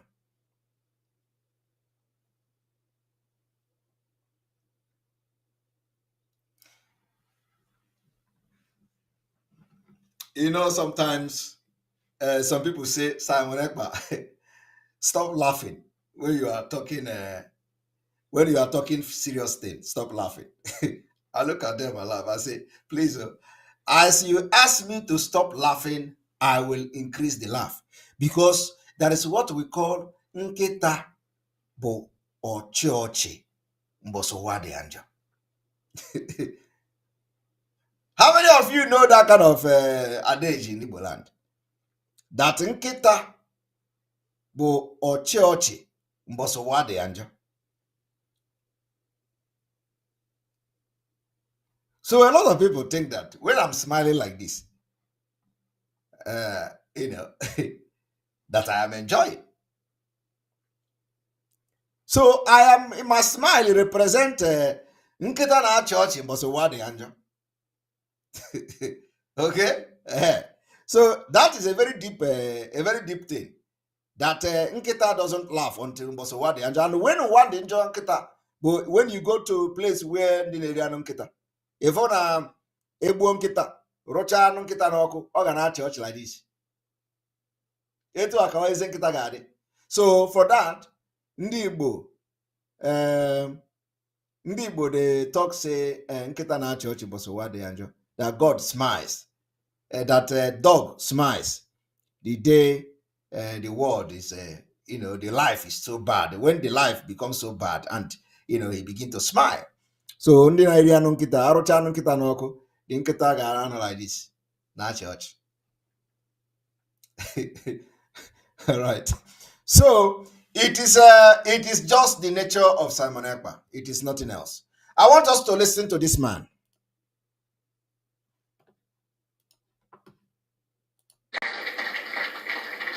No, you see, we are at a crossroad now.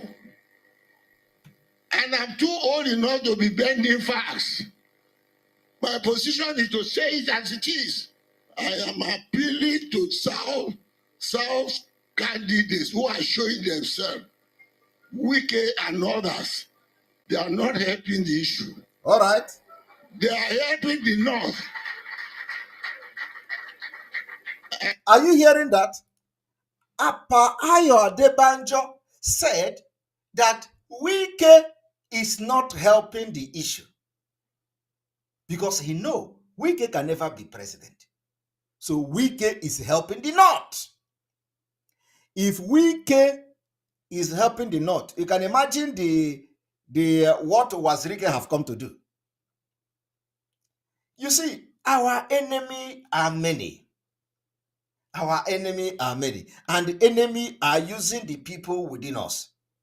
And the only way we are going to win these enemies is by brain. Brain. It is not gara gara. It is not yahoo yahoo. It is not every day. No, it is brain. Biafra struggle is not noise making. It is brain.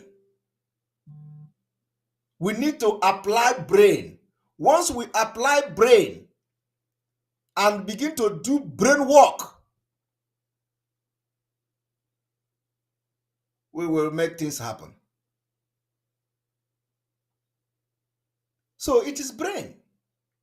Because of the people, the sabotage, the evil people that we have within us, it requires extraordinary wisdom and brain to deal with them and move on. Without that, we will always be making mistake and starting again, all over again, every time. So wisdom is very, very important in this Biafra struggle. And I don't want to be part of, where you are discussing and people are not applying wisdom. It doesn't work. The way I am talking is not the way another person is talking. So if I want to go to a place where Nigeria people are and they have argument with Nigeria people, I will know that I am going to have argument with Nigeria people. I will get myself prepared. And I know that what I'm going to do there is all out. Argue Biafra against Nigeria. I will go there and fight with them. But not within Biafra. But not within people who want to fight Biafra with me.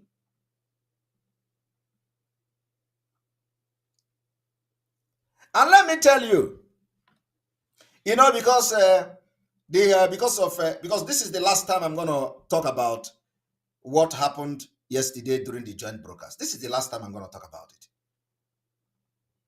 A lot of them were saying, that Simon Ekpa should allow people to air their opinion and not interrupting them. It means that you have not been involved in community service. You have not been involved in community building. You have not been involved in an organization that is functional. If you belong to an organization that is functional, you find out that even a king can be talking in a palace. And when the king is going off point, talking about issue that is capable of triggering something that is not supposed to be there, a cabinet person that is a cabinet, one of the cabinet of that king, can stand up and say, king, point of order. Point of order. It can happen anywhere. It can happen in the parliament. It can happen in the Senate. It can happen in anywhere. Point of order. It doesn't matter who is talking. You call point of order. That point of order does not mean that you are dictating for people or that you are telling them what to say. Point of order is when the discussion begins to go off point. If it is not according to the agenda of that meeting, you call for point of order. You interrupt whoever that is, even if it is the king that is talking, you call the attention of the king and say, point of order. And then you make your contribution. The king will stop. Let me use king now because, I don't know which other position that is bigger than the king in a community or in a kingdom. So the king will now have to stop, and the person that is raising a point of order will make his point of order, which will be well noted. But you see, in the yesterday broadcast, everything I was doing was raising point of order. They say, some people say, Simon Ekpa must allow them to air their opinion. Air the opinion on what? Air your opinion on issue that we are not supposed to discuss.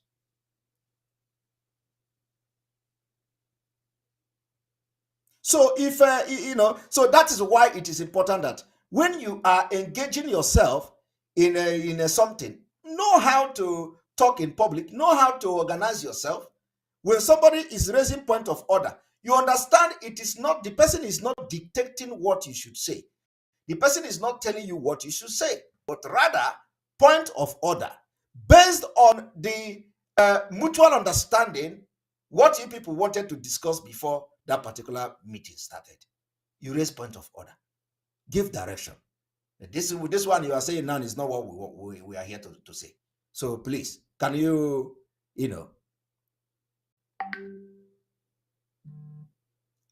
So because when you listen to some of them, they say Simon Ekpa is interrupting them. Simon Ekpa is dictating. You cannot dictate.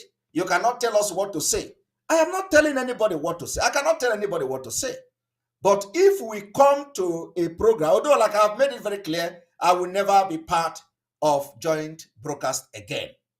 The joint broadcast I'm going to be part of is going to be fundraising. So when somebody raises a point of order, it should be noted that this particular topic is going out of point. Because if I know that we are coming there to start talking about Ejiofor, I will not be there. Because there's no point for me to be there. I will not be there. If I know that, and then of course, if I am there, then it means that I accept that you must come and disparage Ejiofor, that I will be part of talking about Ejiofor. I will not be there.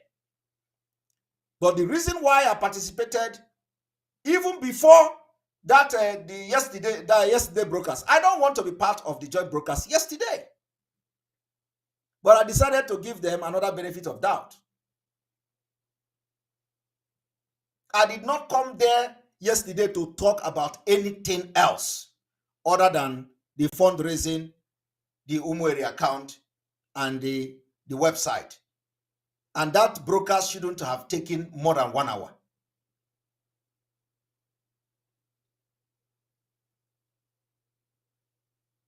So when I'm supposed to come and discuss about fundraising, discuss about the Umweri account, and it was well understood, then we started talking about revolution now. We started talking about Ejiofor. We started talking about, and at the end of the day, the discussion that's supposed to last for 1 hour was, lasted almost 3 hours or so. I can't do that. So, but it was good because it happened the way it happened, and it was sad, but that was the end for me to be part of that. I cannot be part of that again. And the point of direction, if you continue the program, always remember that when somebody interrupts, the person is not dictating what you want to say. The person is only calling the attention and calling point of order that this particular discussion is not what we are here to discuss. So that was exactly what I did. So anybody that is presenting the narrative that Simon Ekpa was dictating what to say and what not to say is a lie, because I never did that. What I did was to call the point of order that we did not come yesterday to discuss about Ejiofor. Because if you people, if somebody who don't know, who is not part of what I'm saying and who never listened to what I'm doing now, we think that we planned it, and Simon Ekpa was part of the plan to come and attack Ejiofor. So I have to make it very clear. I was not part of that and can never be part of that. All right. So let us listen to Pa Adebanjo and continue. However capable wicked and king he is, that fight now is supporting the North.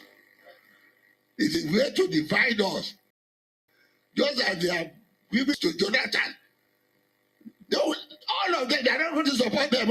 Are you here? And let me tell you, the reason why I am making this explanation is not for any other reason, because it is exactly what is playing and what this Pa Ayo Adebanjo is saying now. That is the reason why I need to explain more. And you know, when I make my explanation, I want to come down to the lowest for everybody to understand me. So I break it down to the lowest. So the reason why I'm breaking this thing down is not to underrate anybody. It's not to look down on anybody, but for you to understand how important it is that I make this clarification, because these are dividing. It is an instrument of division. And when they divide you, you become weak. And the people who are putting this thing will be somewhere.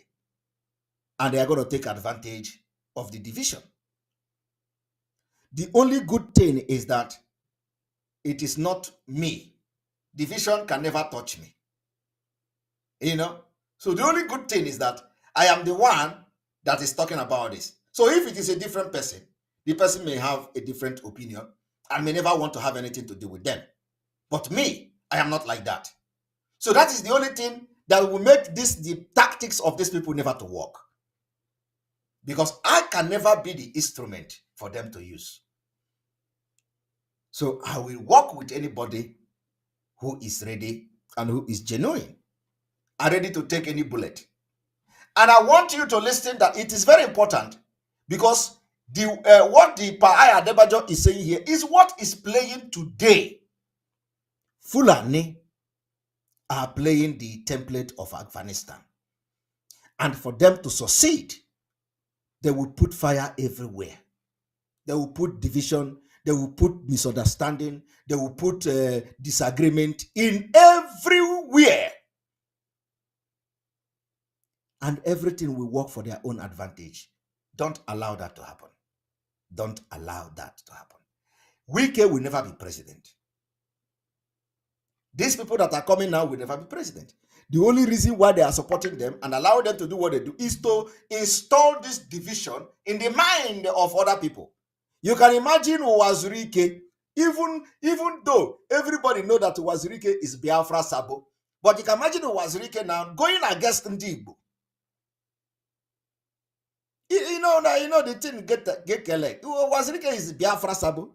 Biafra is different from Igbo. I want people to understand that. Biafra is different from Igbo. So if Wazirike can go against Igbo and he is jailing Igbo, you know that I want on Africa. And we must rise to make sure that they don't succeed. So listen to him.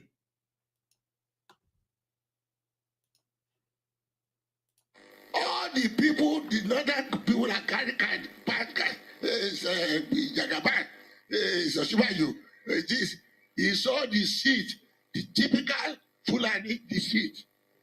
If we get all of you divided there, it is about the Tambua,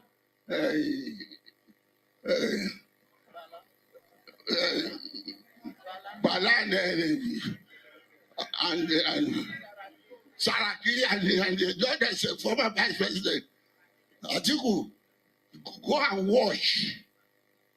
By the time they have got all of you divided, even in the southeast, where there are so many, you split your votes, then they will just imagine, they say that they are, and they will claim to be cleverer than us in the south, with all your PhD, with all your MSc, with all your DSc. Are you hearing that? And that's exactly what is going to happen. Don't allow people who will know how. They say to have the population. Where is the population? Where is the population? You and I, we have all been to the north. It was the British people that maneuvered that population. It's on Aerosmith. I have said it. Where is it? And I've said it in the papers. If the population they are claiming will be correct, they must be counting the cows and the cattle in the north. So don't let us be deceived. The problem is us ourselves. Get us united. Thanks for checking out. You see, and it is exactly what the Fulani is doing. Now, the question I want to ask some of you today is, which role are you playing? Which role are you playing? Are you playing the role of the Fulani that is, dividing you? Or are you playing the role? Are you playing the role of those that want to use you to divide Biafra people? One moment, I need to bring a video that I wanted to play.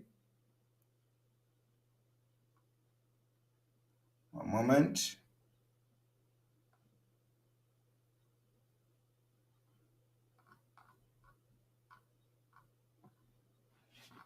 I have a video I wanted to share with you people.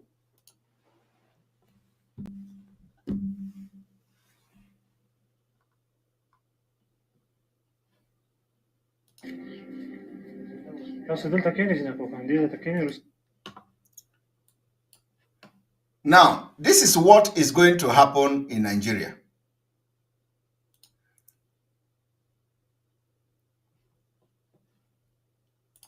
This is what is going to happen in Nigeria.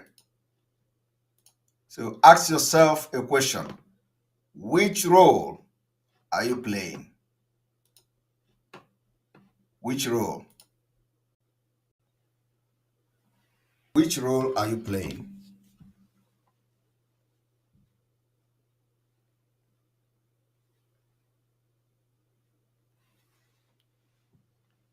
Which role are you playing?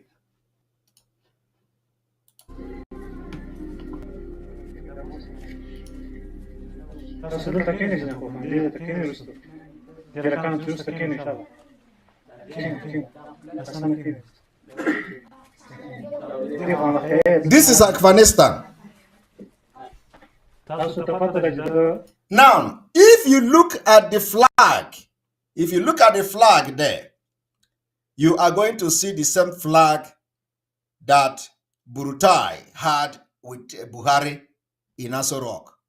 You are going to see the same flag with Boko Haram, the same flag with Islamic State. That is the flag that the Taliban are using in Afghanistan. That is where they are. This is where they are teaching these children what is jihad. This is exactly what is going to happen in Nigeria if they use you against your people. By the time they will come, nobody will fight for you. I want you to pay attention to this. Forget about Simon Ekpa. Forget about Simon Ekpa. I am fine. It is not about me, but about you that is there. Now watch.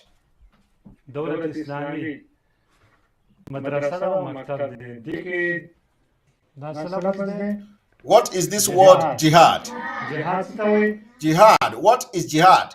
This is where they are teaching them jihad. But I just want you to pay attention to the flag. To the flag you see there. This flag is the same flag that you saw Burutai with and Buhari with in Aso Rock. I do not know why they were bringing the flag. I don't know why they are bringing that flag to Aso Rock. But we know that the flag is the flag of Islamic State and the flag of Boko Haram. And that is what they are using in Afghanistan to teach children what is jihad. Now they say, what is jihad? Jihad. We must implement God's religion over all people.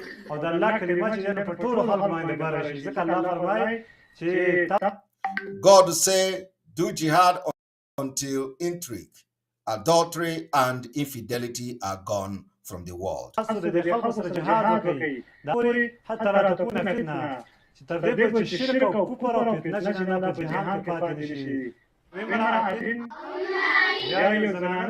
The teacher, Abdullah Gul, spends a few minutes explaining the theory of jihad, or holy war. Then he moves on to its practice. Stand up, Duad. What is this called? AK-47, Kalashnikov. What do we call it in Pashto? In Pashto, machine.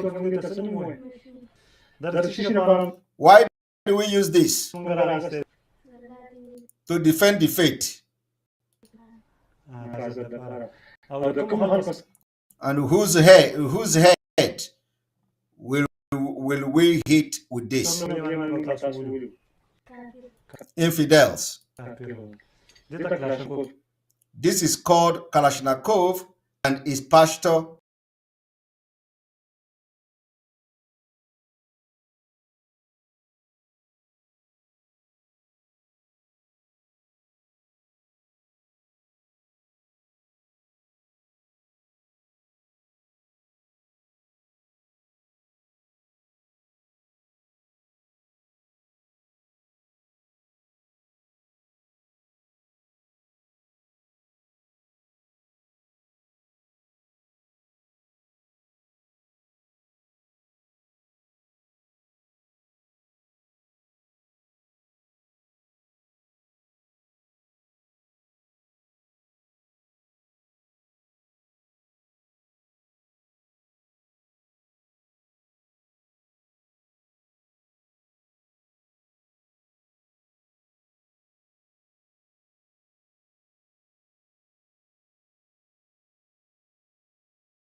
Nigeria army. They were all taught the same way these children you see now were being taught. They received the same lecture. They are in police. They are in the army. They are in the civil defense. They are in immigration. They are in the custom in Nigeria. They pretend that it is one Nigeria, but it's a lie. All of them receive the same training, including Pantami, who they are using to carry out this kidnapping and ransom collection and all that without being traced.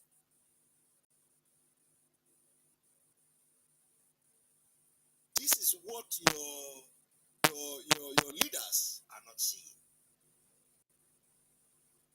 This is what the leaders, the so-called political leaders, are not seeing. They are more interested in position. They are more interested in Senate. They are more interested in the president.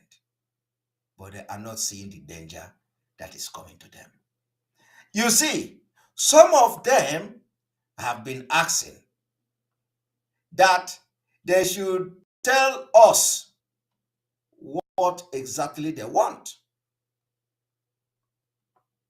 So let us listen to Bishop Kuka. What Bishop Kuka have to say. This man is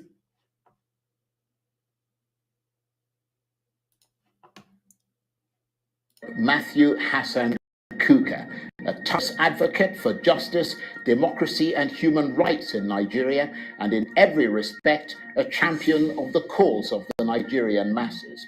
He served as a member of Nigeria's Truth Commission, secretary of the Political Reform Conference for Nigeria, and as a member of Nigeria's Electoral Reform Committee, to mention a few. And in his protests against corruption and injustice, in his criticism of government's failures, and in his defense of the downtrodden, he's faced off against powerful figures. But always he's remained consistent, and both his critics and his supporters agree that he is unquestionably a man with a strong social conscience. I'll be joined in the studio by Bishop Matthew Kuka, a remarkable Nigerian. And this is the Arise interview.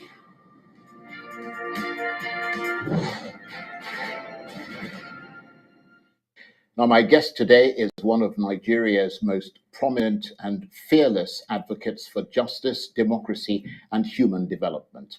For more than 3 decades, Bishop Matthew Hassan Kuka has been drawing national and international attention to the darkest corners of Nigerian society, protesting against corruption and injustice, and defending those he says are oppressed and mistreated. It's often pitted him against those in power who he says do little to deliver civil rights and social justice in Nigeria, against a backdrop of rising poverty, unemployment, and growing insecurity.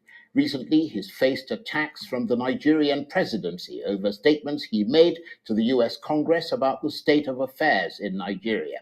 Here's a snippet of him speaking virtually in July to lawmakers in Washington. What is significant about the situation in Nigeria is that we are in a democracy. Albeit a very weak, with all the weak structures, with all the inefficiency, with all the deficiencies, it's not as if we are struggling to overthrow a dictatorship, or that we have a situation in which some autocrat is in power and we need to get him out of the way so that we can establish a democracy. It is that these things are happening in a democracy. And I think what is also significant and worthy of note is that things have just unraveled, in the last 5 or 6 years since the coming to power of General Buhari. He didn't make Boko Haram happen, but the fact that today the Northwest and North Central and literally the length and breadth of Nigeria has now been invaded by bandits and headsmen and killers and all kinds of people who have come from God knows where. And the fact that the government just seems to be either helpless or almost uninterested in dealing decisively, with these people. This is what has added more confusion to the mix. And the contradiction here is that the president has blatantly pursued rather nepotistic, but also policies that show very clearly preferences for men and women of his faith. The entire security outfit now is in the hands of Muslims. The president of, the Chief Justice of... Are you hearing that? Bishop Kuka is making it very clear that the entire security in Nigeria are now in the hands of Muslims. Now, what is Bishop Onaga doing? Is this man not Bishop Onaga's mate? The both of them are bishop now. Bishop Onaga, Bishop Kuka. What is Bishop Onaga doing? Bishop Onaga is romancing the Fulanese from the south, while Bishop Kuka in the north is fighting against the impunity of the Fulanese. While Bishop Onaga is accusing his own brothers, Bishop Kuka is accusing the enemies. Igbo. If we talk now, they say we are against Igbo. You see what Igbos are doing? Did you see Igbo? I want you to ask yourself, is Onaga not a bishop? Have you seen Onaga addressing the U.S. Congress? Have you seen Onaga, have you seen Onaga talking? Have you seen Onaga making comment about anything that will benefit Christians? No. He doesn't represent Christians. Neither does he represent his own people. He represents the interest of Fulani stomach infrastructure. His children, he doesn't take care of them. He doesn't take care of his children. But look at a Bishop Kuka from the north. Look at who he was addressing the U.S. Congress. Listen to him. Nigeria, who was a Christian, was replaced under very dubious circumstances. In the National Assembly, it was always the case that if you had a Christian as Senate President, you would have a Muslim as a Speaker, or whatever the case. But for the first time in the history of our country, literally every outlet is more or less been blocked because the Senate President is a Muslim, the Speaker of the House is a Muslim, the Deputy Speaker is a Muslim, the Majority Leader is a Muslim, and these are all fine gentlemen, but that's not the point. Are you people hearing it?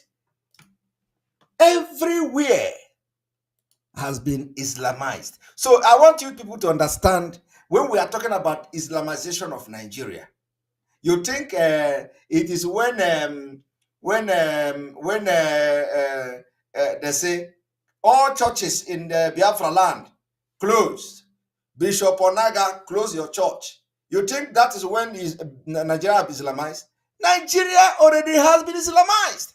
I want you to go and say it today. I am coming from a different context. The president of Nigeria, Muslim. Senate president, Muslim. Speaker, House of Representatives, Muslim. Deputy Senate president also, deputy speaker also, Muslim. So what it means is that the Attorney General, Muslim. The CGN, Muslim. What it means is that it is already an Islamic state. They have Islamized Nigeria. There is no other way about it. Nigeria already has been Islamized because the decision of these people will always, the religion will always influence their position and decisions. They are blocked everywhere. Yet, people are still waiting when Fulani run over Biafra land. Yet, they are still waiting when they say, when they will give order for you to close your church. No! No!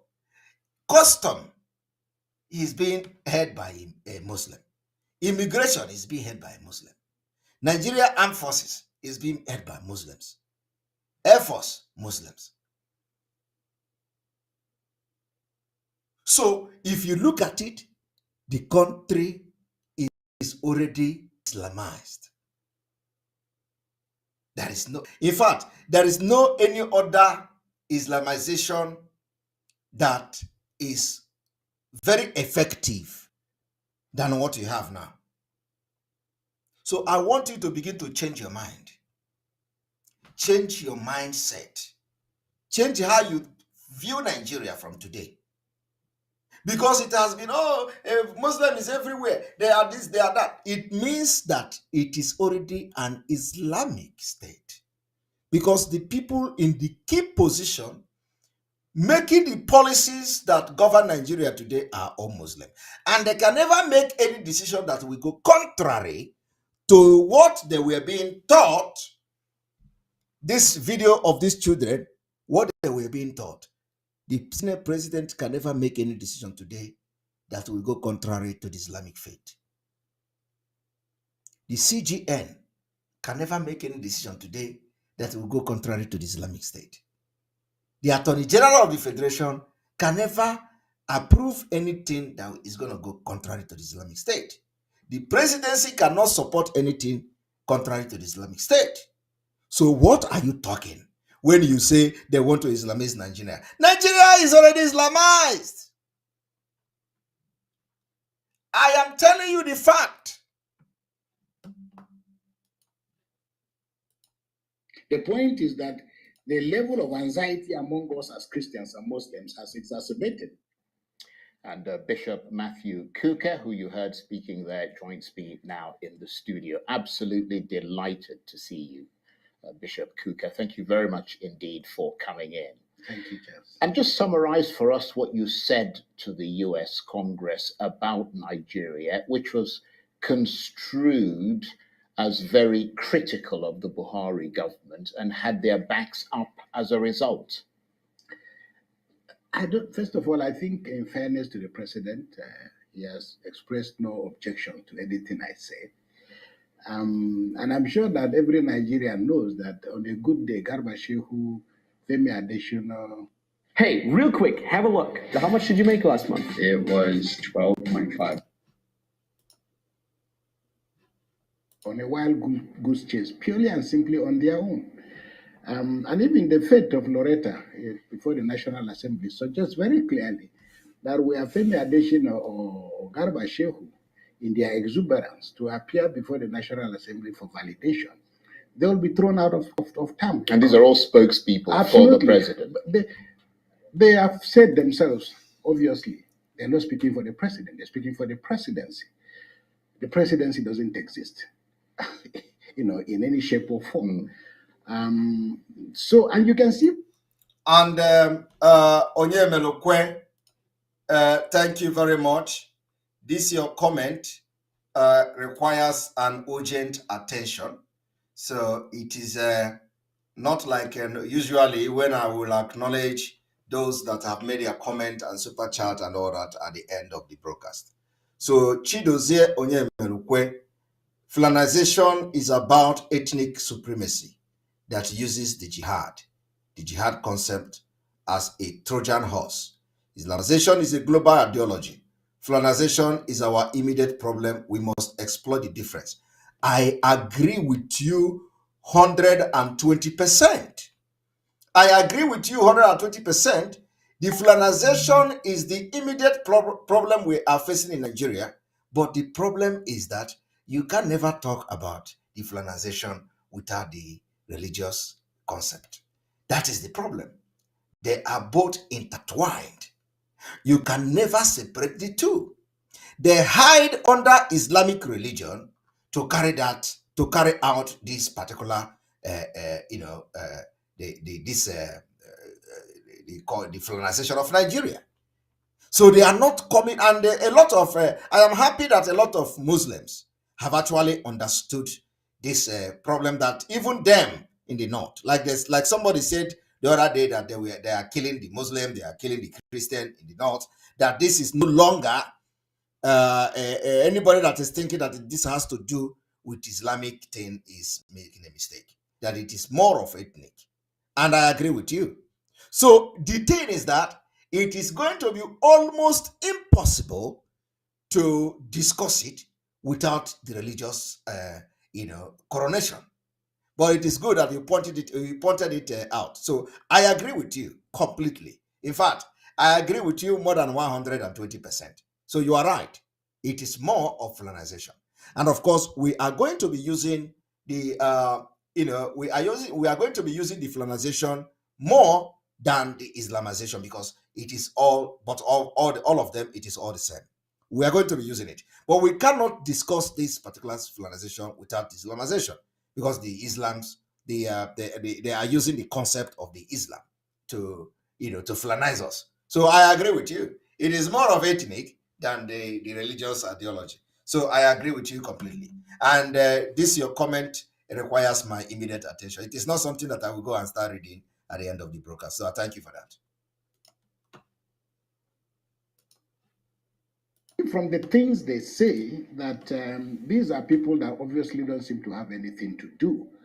And I don't blame them for that. But you can see metaphorically what they say is that there is a huge gap between them and the person they claim to represent. And I think that's why they very safely and cleverly opted to speak for the presidency, not the president, with whom they have no contact. If you may indulge me, let me just give you 2 or 3 good examples. I've been on the corridors, let me put it that way, for a pretty long time. And I think I know a real presidential spokesman when I see one. And I give you just 3 examples. About 1992 or thereabout 93, I called Duro Nabule. That was the spokesman for president. Anyway, we do not need to go into this discussion.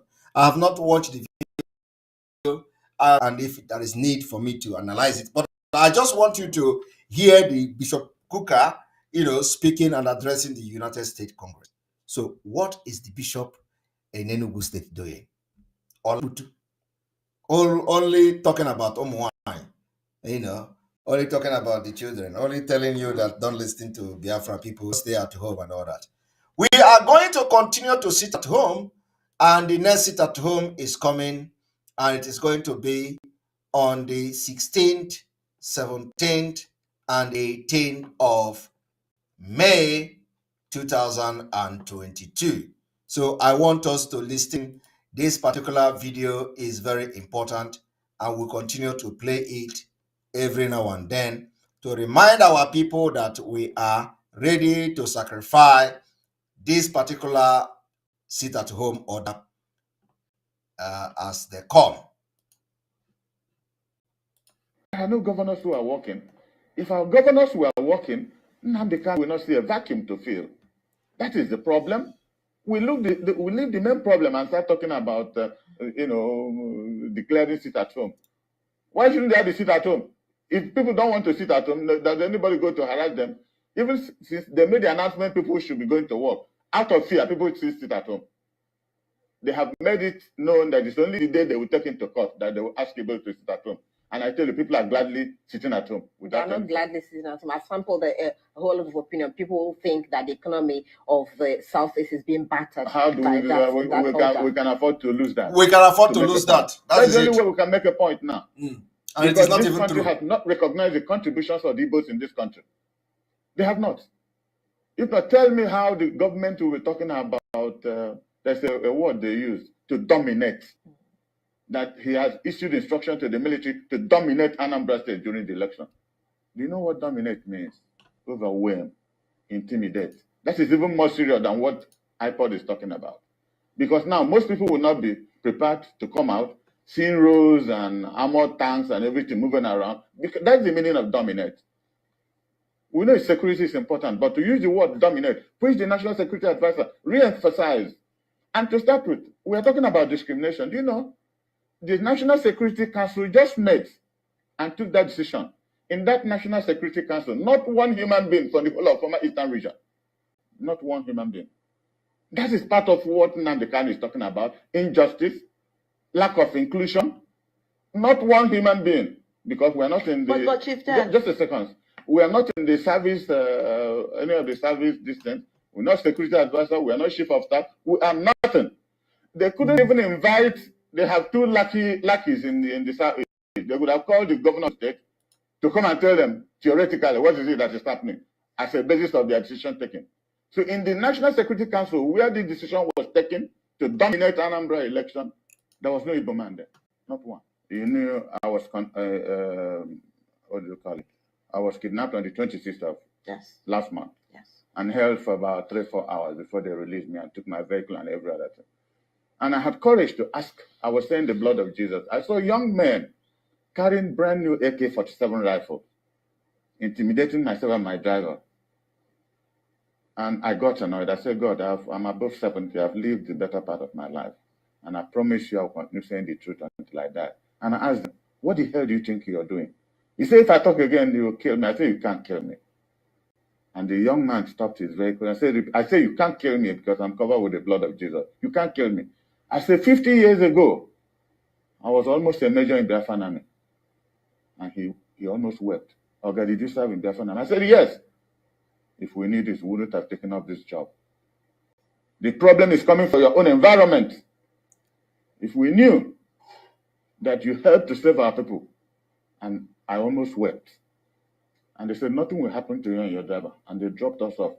About 30 minutes after that, they told us that most of the violence were imported, that they are being paid to go and destroy their own properties from outside, so that they create a problem as Igbos are doing something wrong. Our people have value for life.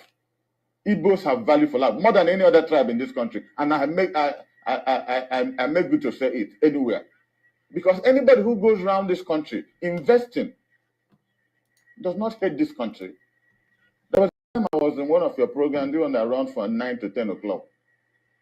Then my friend Ibrahim Dankwambo was governor of Gombe State. I had a 1-hour program. And I said, can any other tribe tell me which tribe has made any contribution to the development of this country, to the patriotism of this country more than Igbos have done?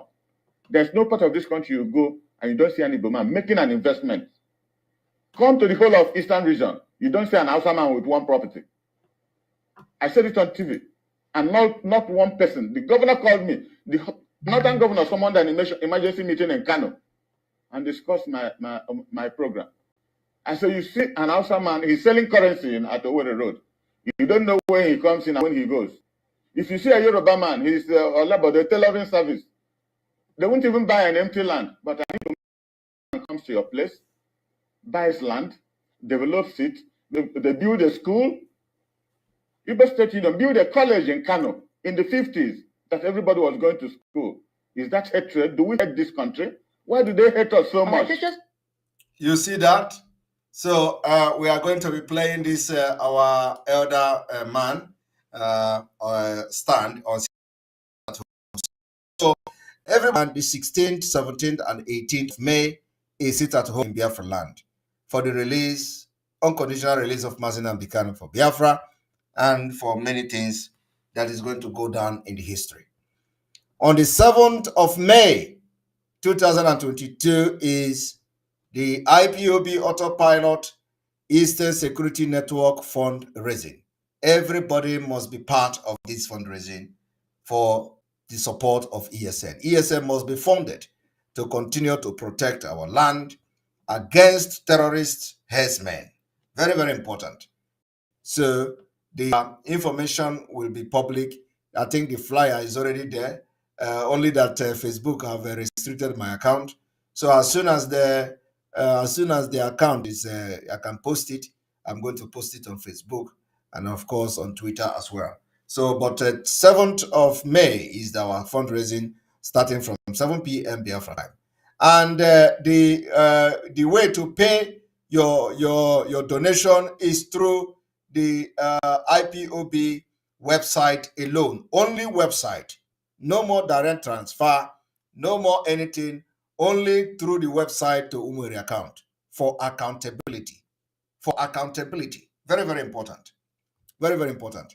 And of course, now we go into reading comment and acknowledging those who have supported the brokers with their super chat. Super chat is a problem now, so we are going to be acknowledging you, those of you who made super chat. Chidozie Onyemelukwe, thank you very much for your super chat. We appreciate you. I have read this particular flanization about ethnic supremacy and all that. So I've read it. And again, another Chigozie Chimelukwe. Chigozie Chimelukwe is the only person that is making super chat today. Chigozie Chimelukwe, we appreciate you. Your comment again is Biafrans are predisposed to divide and rule tactics. Logical reasoning allow you to act against your instinct. Thank you again. Another super chat from Chigozie Onyemerukwe. Willing tools everywhere. We should stop romancing our saboteurs. Exactly. Thank you very much. We should stop romancing saboteurs. Chigozie Onyemerukwe again. Thank you for your super chat. This is why Mazi Nnamdi Kanu always respected Pa Adebanjo, always on the side of the truth. Thank you very much. Again, Chidozie, again, Onyemelukwe. Logic, united we stand, Iwebuike emotion, envy, greed, lies, selfishness, deceit. And again, another Chidozie Onyemelukwe. The Nigeria system was designed to be resistance to revolution. Exactly. To revolt, there must be unity of purpose. Nigeria will collapse of own weight. ESN, thank you very much. We appreciate you for your super chat. Again, Chidozie Onyemelukwe, we must reason with logic, not emotion. Logical thought equals to progress. Excessive emotionalism is the ban of the black man. Discipline your emotion. I agree with you, and that's it. Thank you very much. That was the super chat and the comment that followed it. And again, we go to those who have joined our membership today. We have somebody called Prince Ibe. Prince Ibe, thank you for supporting through the membership, and you have joined the Silver Fan. Thank you very much. We appreciate you. And of course, for those who do not understand, when we started this, our platform and all that, people started making super chat. I have always come against the super chat. I've asked people not to make super chat. I don't need the super chat. At the same time, people are supporting the platform and other platform we have with their super chat and all that. And when you go to social media, you find out that almost everybody that is broadcasting for Biafra have solicited for support. And a lot of people are soliciting for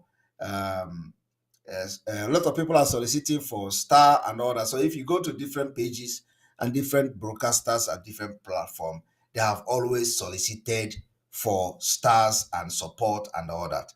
I have never solicited for support from anybody. I have never solicited for super chat. I have never solicited for superstar. I have never solicited for star. I have never solicited for anybody to support me. Before this platform, we started building apps and all that. I have spent a hell of money. They have even used my what I'm doing for IPOB to dupe IPOB of thousands of dollars. I have never collected any money from IPOB for anything. So, those who are attacking those that are supporting the platform should also put this into consideration, that I have never solicited for fund from anyone, not for super chat. In fact, the time they started fighting against the super chat, I came publicly to ask people to stop supporting with super chat. The people refused. They say, I cannot force anybody to stop. And the reason for the membership, I explained it, and today everybody is commenting. Nobody need membership to comment, even though it was twisted on purpose. Because before the issue of membership, I took days to explain it in every broadcast. I've explained it. At the end of the day, everybody is commenting now. If we have attack, we are going to wait like every other person, because I listen to people and I listen to advice. I am not the person that doesn't listen to people. So those that are going to be attacking the people that are making super chat to support me should understand that I have never solicited for anybody to pay me money. Thank you very much. And may God bless all of you from here. And we are going to continue tomorrow. And of course, the tomorrow I will try as much as possible. Somebody, I don't want to have a telephone call. Of course, I can allow some few calls to come in, but please, I do not want anybody to talk out of point. If I am going to allow anybody to call into the program, I do not want to hear anything contrary to what I have discussed. I don't want to hear anything about HO4. I don't want to hear anything about joint broadcast, because that particular decision has been made by me. I do not want to hear anything. I want to hear a contribution that has to do with the Islamic State, has to do with that has to do with Afghanistan template. That has to do with what I have discussed here. I don't want to hear anything contrary or anything that is going to divert the discussion. So I will open the phone for the next 26 minutes so that we are going to end after 3 hours, 30 minutes. Chidozonya Melukochan, thank you again for your super chat. Mazi, thanks. Just trying to preach on your platform. Tell them to hug transformer. All right. If they hug transformer, who are we going to fight with? So I'm going to allow people to call in, and hopefully, because this is weekend as well, although the time is quite, this is almost 3 a.m. This is about 3 a.m. So we have 30 minutes of your time. I'm going to on the speaker. One moment. Yes, good evening and welcome to the program. Hello. Are you there? Okay, we lost him. The line is on, please.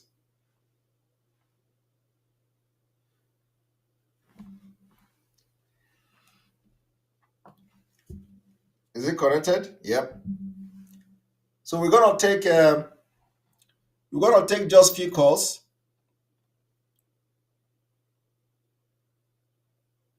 Somebody say Simo close. All right. I think because of that, the call is not coming. There is a problem with the line. So we will take call tomorrow. We will take call tomorrow. So those of you, because the call, okay, we're gonna take just one call, and then we go. One call, please. Good evening and welcome to the program. The driver. You're welcome to the program. You are the lucky caller, and I'm gonna take only your call, and then I will close. Yeah. Because I've been trying to call, your program, but I couldn't. Wow. So you are lucky now. Yeah, very lucky. So what you are doing here is very great. But there's some people that does not know that at the time to tell the truth. Even if you know the truth, it's not when you know the truth that you tell the truth. There's a time when you tell the truth, it will bring a maximum result. Yes. So what you are doing is in order. And something I want to tell you about is that what I've been tweeted, super chatted, is very, very important. Because there are spiritual things that were said that maybe you didn't catch it by Madam Hariwa and so. So your action or your work now is very necessary for our freedom. Very, very important. Yes, it is the 300 men. I refer you to Judges 7:7. Read it. And God will give you the wisdom to know them. Not people saying, put me in that 100 men. No. There's a wisdom to get them once they are complete. Because these are the men that can stand under rain, under sun to do what is necessary. That is why they are very important in our struggle. Okay, I thank you. More grace to your elbow. Everything you say is in order. I don't need to add anything or to subtract. But to encourage you and say keep it on. Thank you very much. I appreciate. Thank you. All right, thank you. Bye-bye. Bye. All right. I'm sorry that I have to end the broadcast here because I don't know that the time here is already 3 a.m. This is 3 a.m. I need to sleep. All right, on this note, I say may God bless you. May God bless Biafra. May God bless Ududuwa. May God bless the Middle Belt. May God bless Ambazonia. May God bless Mazen Amdekano. May God bless Eastern Security Network. May God bless Sunday Igboho. May God bless Ududuwa agitators. May God bless all of you that support what we are doing. And may God bless anybody that is doing anything to make sure that we disintegrate and we get our freedom and we get Biafra. From here, from me, I say good night.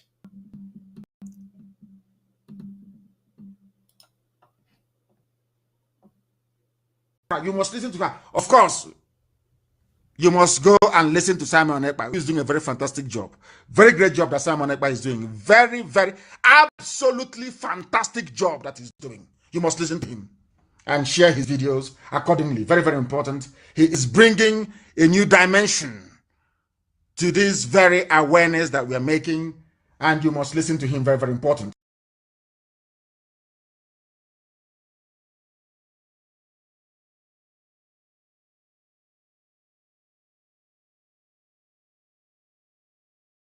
Mandi ang Dettol Gentle Care dengan wangian habatus sauda dan melati putih